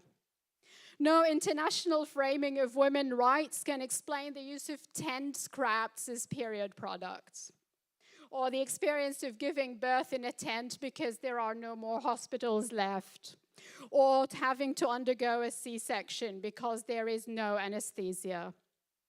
What's the role of universities in this? We live in a post-feminism era. I'm sorry to the feminists in the room. We live in a post-feminist era, and we need a new language that listens to Palestinian women. And as an applied linguist, it's important for me to center the role of language. We need language that honors the non-liberal, the non-secular, the non-professional, the non-articulate, the non-coherent, the non-languaged. We need a language that lives with mess, because we live. And I'm not going to spend time on the third principle because I think we've already established it over the past day and a half. Depoliticized empowerment is harmful, and it is indeed a recipe for genocide washing and cultural erasure.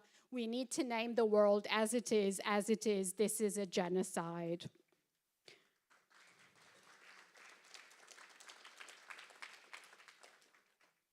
Because if we choose not to name the world as it is, I'm sorry to tell you, you are engaging in discourses of genocide denial, discourses of moral blindness, political indifference, and purely ignorance. What's the role of universities in this? The rebuilding of higher education in Gaza necessitates a different form of education, a form that centers justice.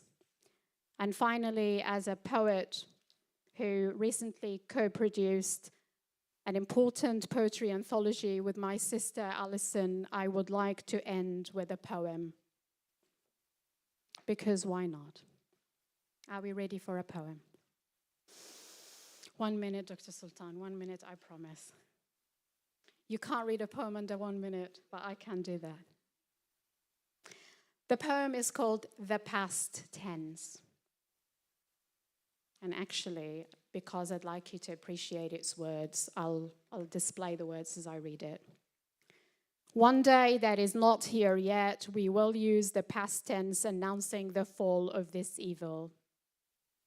One day that is not here yet, we will use the past tense announcing the fall of this evil.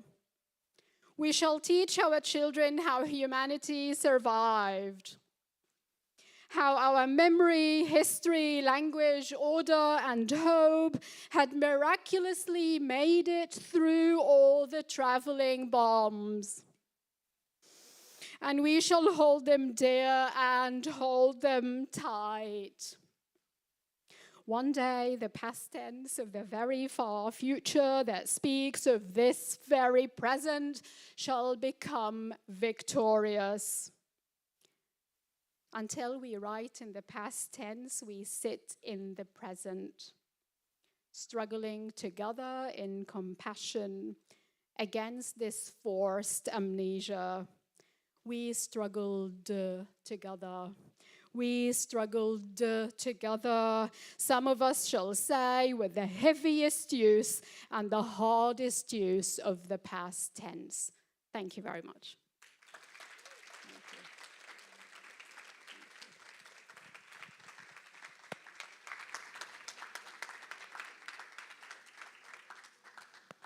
Ooh, thank you.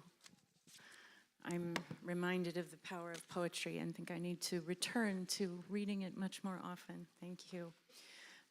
So many incredible points you raised. Again, integrating this notion of, we need to be thinking about men and families and how men are also deeply dehumanized in this terrible process, and deeply clarifying what it means to center women. Particularly around refocusing our attention to the linking of empowerment to politics and the need for really continuing to dig into non-liberal discourse and thought to shape our ideas and visions. So thank you. So we are in good shape. I believe we have 25 minutes for Q&A and discussion. So please keep comments quite brief and questions are welcome. And please, at the back, and I'm sorry if I don't know all of your names. Oh, and then back to the other woman standing on the stairs. Okay, thank you. Is it okay, thank you. I get inspired really by your presentations. Thank you very much.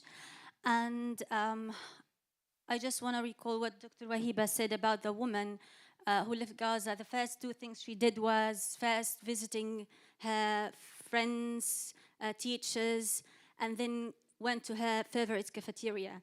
Actually, I collected data from the Facebook page of the Islamic University, looking closely at what students wrote in the comments, and I concluded that students need two things. The first thing is people.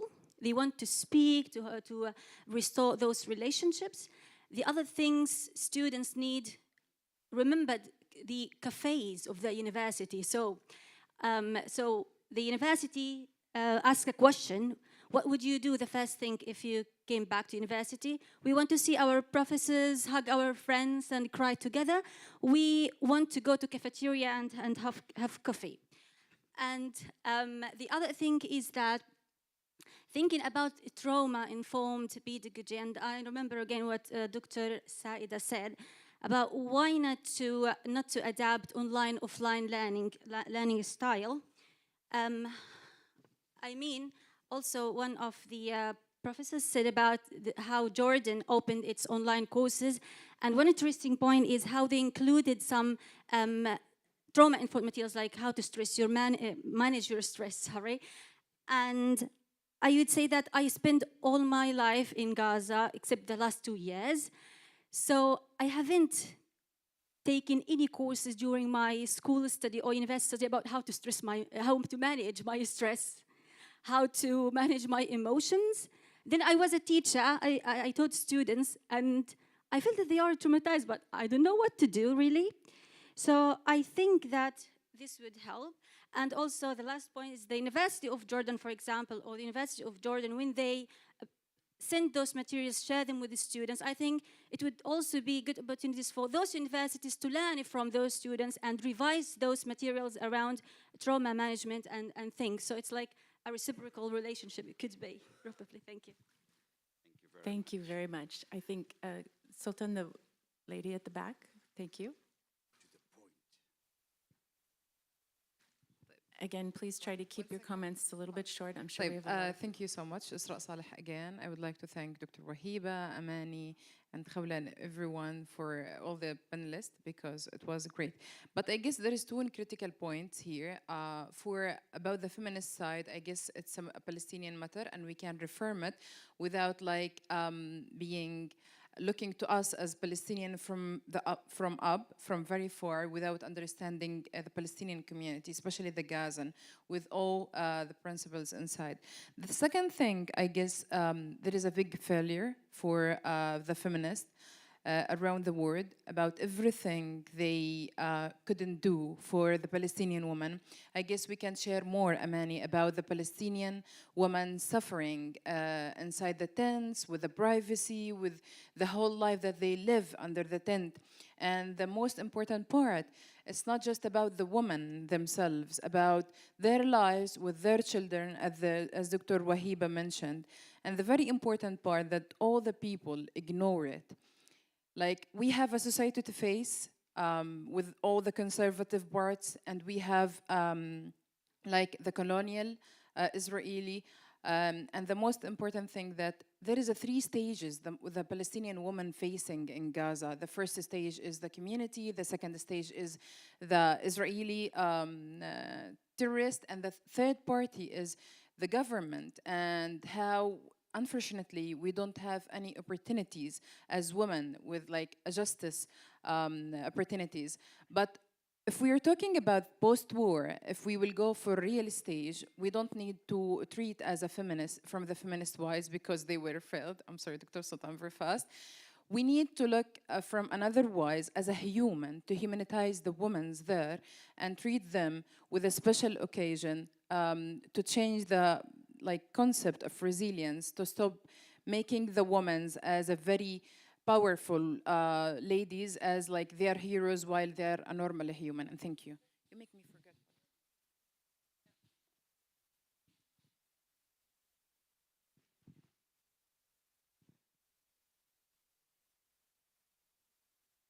Thank you. My name is Mona. I'm from the University of Southeastern Norway.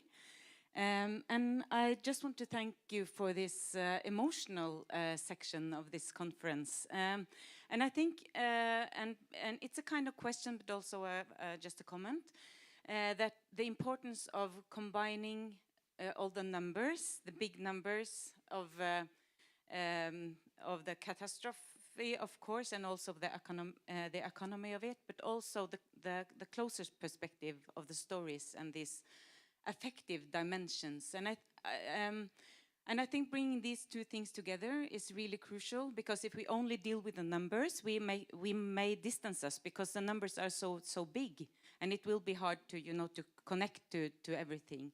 So this is like a really smart way of doing this, connecting the affective things with of course the quantitative research on this as well. But I have a question, and you can feel free to answer it if any one of you feel called to that.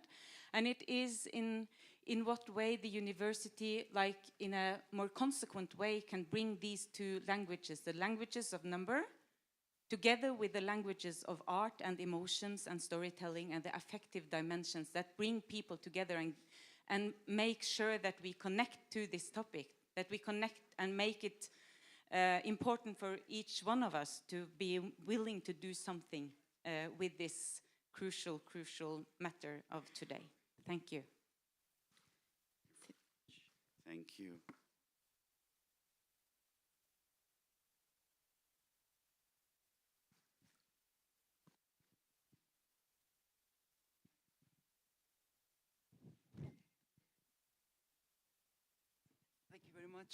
Thank you very much for the panelists. It's really very informative, interesting. I just would like to comment on the issue of feminism and the question that there isn't a feminist framework that would allow us to engage with the experience of Palestinian women. Of course there is. But the problem we have here is that Western feminists, they don't apply the same principles for Palestinian women as they do apply it for women in other contexts.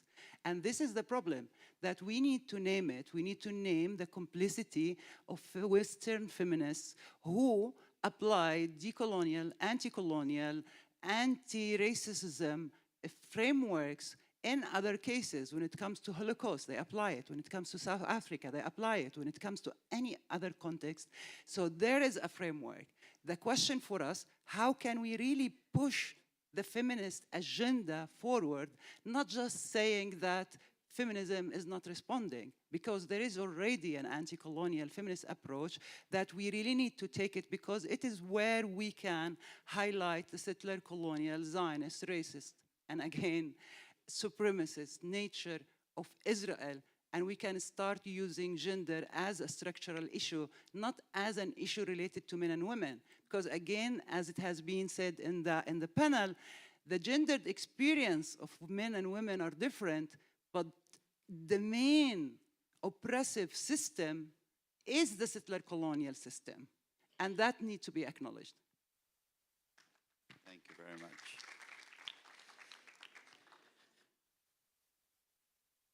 Any other burning questions? Maybe just, there's one more there, Sultan. Let's just, or two more.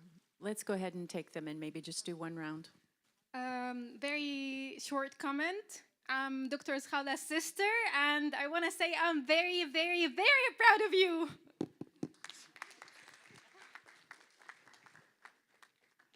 I hope you're not related. I am proud of her, but it's not. Thank you for all the panelists today. We really appreciate it. To also add to the point a colleague has made is that we shouldn't look at it as away from feminism or post-feminism. Feminism has not yet worked as we would like it to, so we're still in that stage. It didn't fail, it didn't work. We're still working on it. And for that, I would say to find allies who are familiar with this, which is usually Black and Muslim feminists and feminist organizations. And we have done some work with organizations in Africa focused on Black feminism, and I think we need to find our allies in feminism and work to Gaza and Palestinian women through that.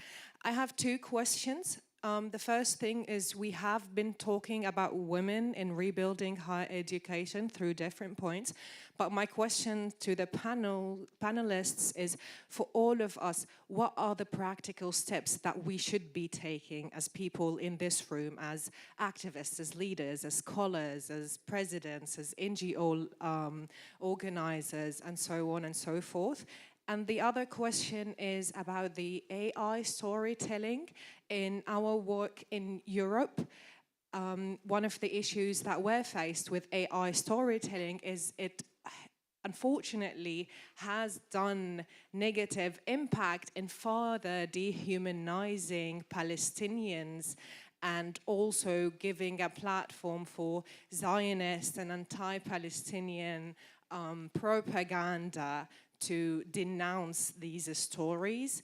And so my question for that, what is the space and the place for AI storytelling when there are actual humans and actual stories that are being told, and putting it through AI, in my opinion and my experience in Europe, has done more harm than good in further dehumanizing Palestinians? Thank you.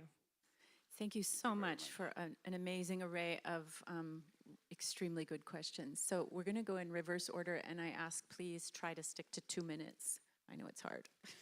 Thank you, and thank you, everybody. Amazing questions. And I'm sorry I didn't keep a record of who said what, so I might be looking at the wrong person as I am answering the question, and I do apologize for that. The question around how do we bring together numbers and effective dimensions together, I think that's an easy one. We need to move beyond disciplines and head towards transdisciplinary research. In the UK, the research landscape is heading in that direction, and there are lots of examples of successful projects that brought together numbers and stories In fact, the things that I shared with you are from a big project funded by the Natural Environment Research Council. That project did exactly that.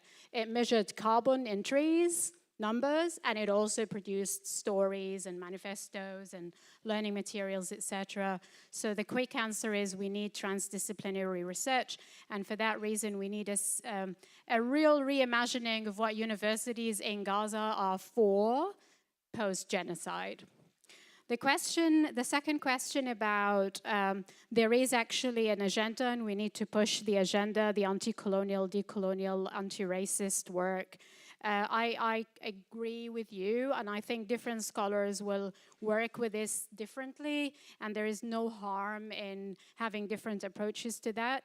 Some scholars will want to keep the concepts and push them and challenge them and say, hey, we've got the concepts, you're not.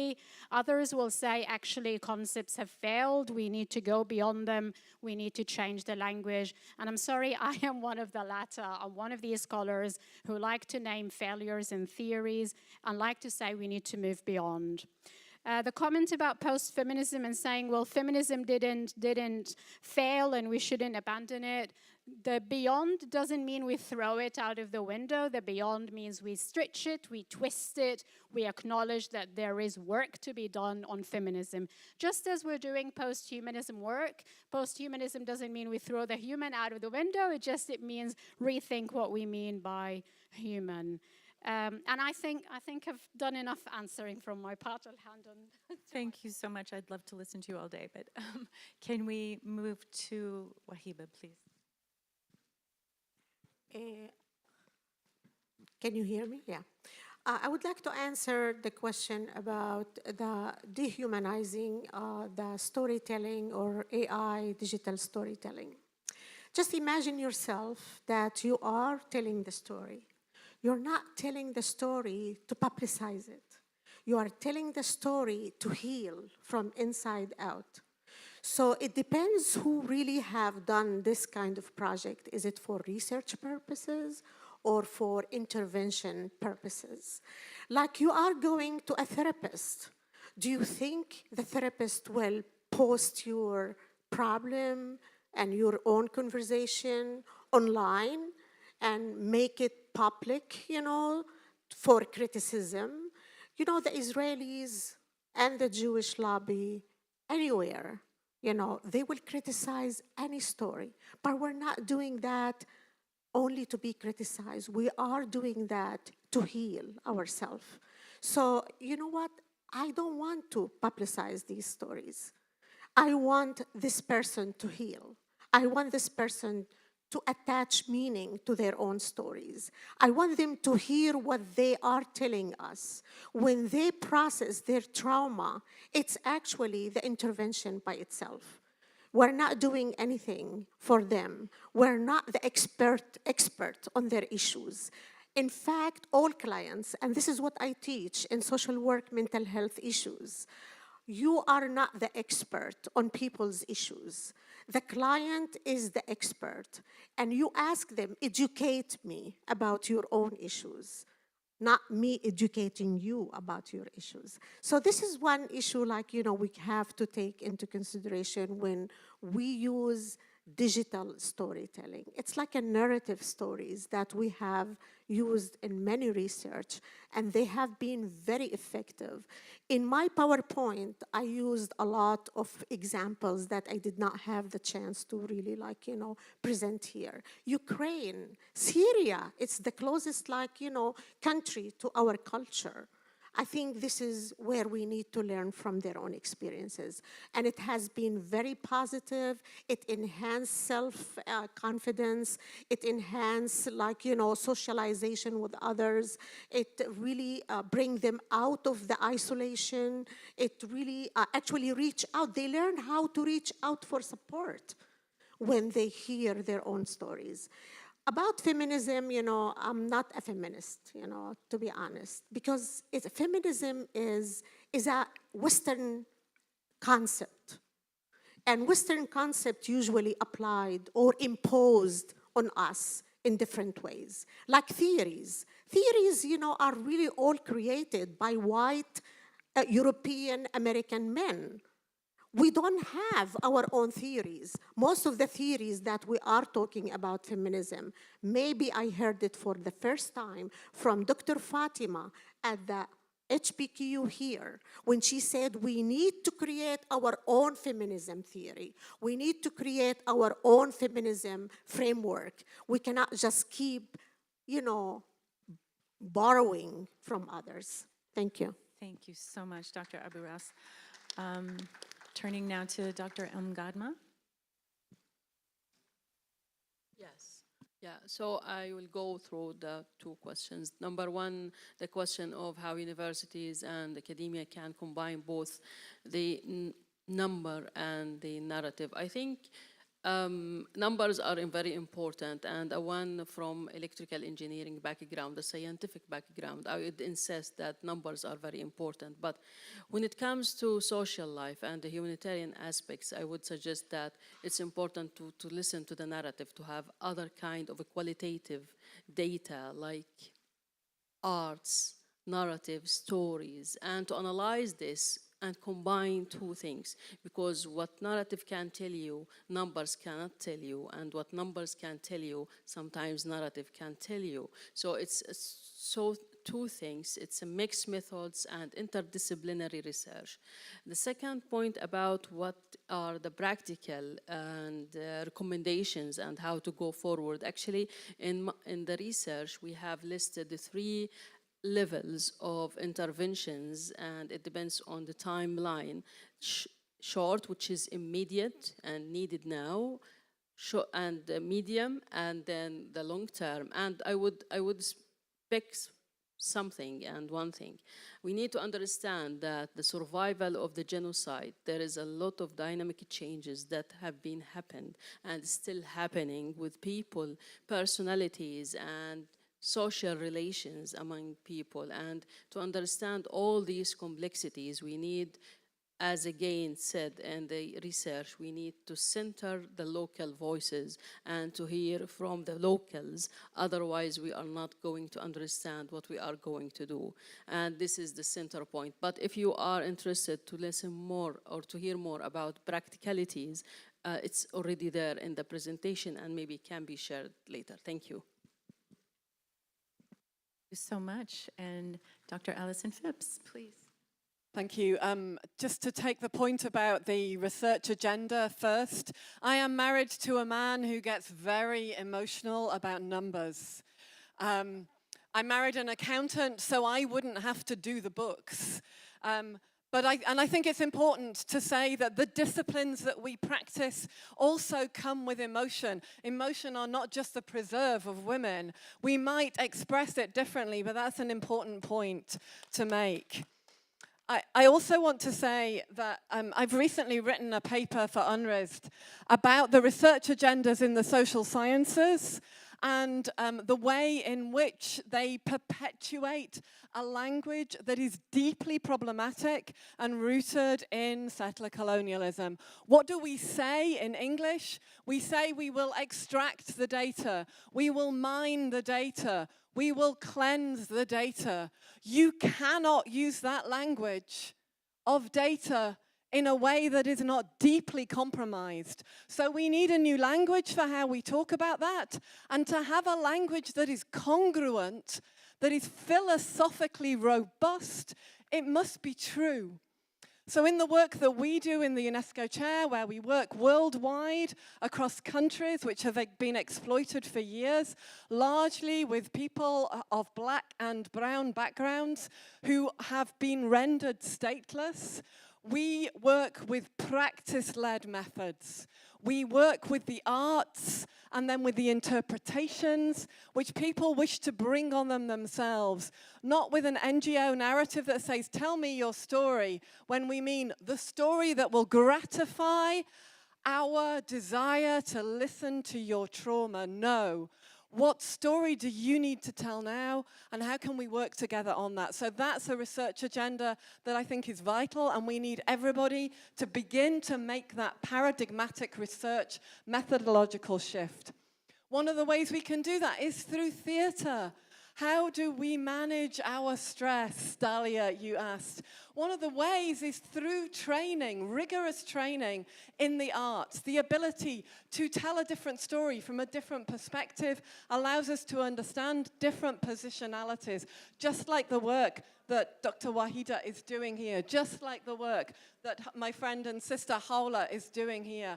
This is how we do it, by doing it. Learning to role play and role reverse is a powerful therapeutic tool. So this is important, and this is the work that our colleagues in Gaza have been leading. I'd also want to challenge this narrative that this is a conflict like no other. Yes, it is a conflict like no other. And my family are from the Horn of Africa, where 800,000 people were slaughtered in what will probably be deemed a genocide in Tigray, and also in the conflict that will probably be deemed a genocide in Sudan, where there isn't a higher education sector to support the kind of cultural rebuilding we need. And there we are working with womanist paradigms, which we are finding do not fail as quickly as many of the feminist liberal paradigms have failed, particularly to our shame in the West. And finally, yes, we need special and beautiful occasions, and we need ceremonies of grief and loss that we hold collectively, but without laughter, as all psychologists will tell us, we can change nothing. And so those arts of tragedy and those arts of comedy are vital to the work that we do. Thank you. Thank you so much. And honestly, it was a great privilege to chair this panel with extraordinary women doing extraordinary work. So thank you so much. Thank you very much, Aaron. Thank you to all the panelists. This has been a very powerful panel. And although it's full of substance and emotions, it was also on time, which is absolutely fantastic. I must make two acknowledgements. One for the interpreters, because I think they've done extra effort to translate very complex languages. And one for the cameraman. I don't know what is it about women and standing, but maybe you can tell me later. But standing is fine. You don't have to move around the room. You've made their life very, very difficult because they have to keep zooming on you every time and following you and so on. But I think they've done a great job, and we're very grateful for that extra effort and the way they've managed to revise their work schedule. Now we will break for lunch. We have a full hour for lunch, and then we will go into our breakout sessions, the same as we did yesterday. But we have had to add one extra breakout group that will connect again to our colleagues back in Gaza. This will be done in room number 2. So on the program, those of you who are going to go to room number 2, please go to room number 5. Room number 2 will be used because of the equipments in it to connect to Gaza. Okay, and if you are not sure where to go, do not ask a security man. Ask one of our volunteers, or come to ask me or any of the organizers, because they have a slightly different numbering of the rooms than what we have in mind. And then I would ask all the moderators, please, to be prepared to come back after the sessions for the sum-up session, and come prepared with some practical ways forward, at least from each working group, 3 practical ideas that we can take forward. I think today, and this is maybe my own judgment, but I'd be happy to be corrected if I'm mistaken, the initiative from Jordan is really key for immediately relieving a very important issue, and that is accreditation and allowing a generation to pass their degrees. The Jordanian government, represented by the Higher Council for Science and Technology, has managed to create an umbrella, as I understood it, with 17 Jordanian universities. All of them are very well-known and reputed schools. And this is something that we'd like to take forward. And for that, I would ask our colleagues from Gaza, the heads of universities, at 2 o'clock, not to go into any of the breakout sessions, but to come to this room, where I'd like you to sit with the Secretary General, Dr. Rifai, to work out a little bit of practical details of how to move forward, okay? So that's all from my side. Enjoy your lunch. Over lunch, my colleague, Dr. Tok, Evren Tok is here. Dr. Tok. Evren Tok. He'd like to do some exercise, energizing you. I don't know if it's needed after this session, but we probably need the opposite of energizing now, to calming us again. But Dr. Tok will do it during the lunch, yes? Okay. So lunch is served where we ate yesterday, just above us here on the first floor. And enjoy your hour, and then please straight to the rooms, and then back here at 4 o'clock. 4 o'clock back in the plenary.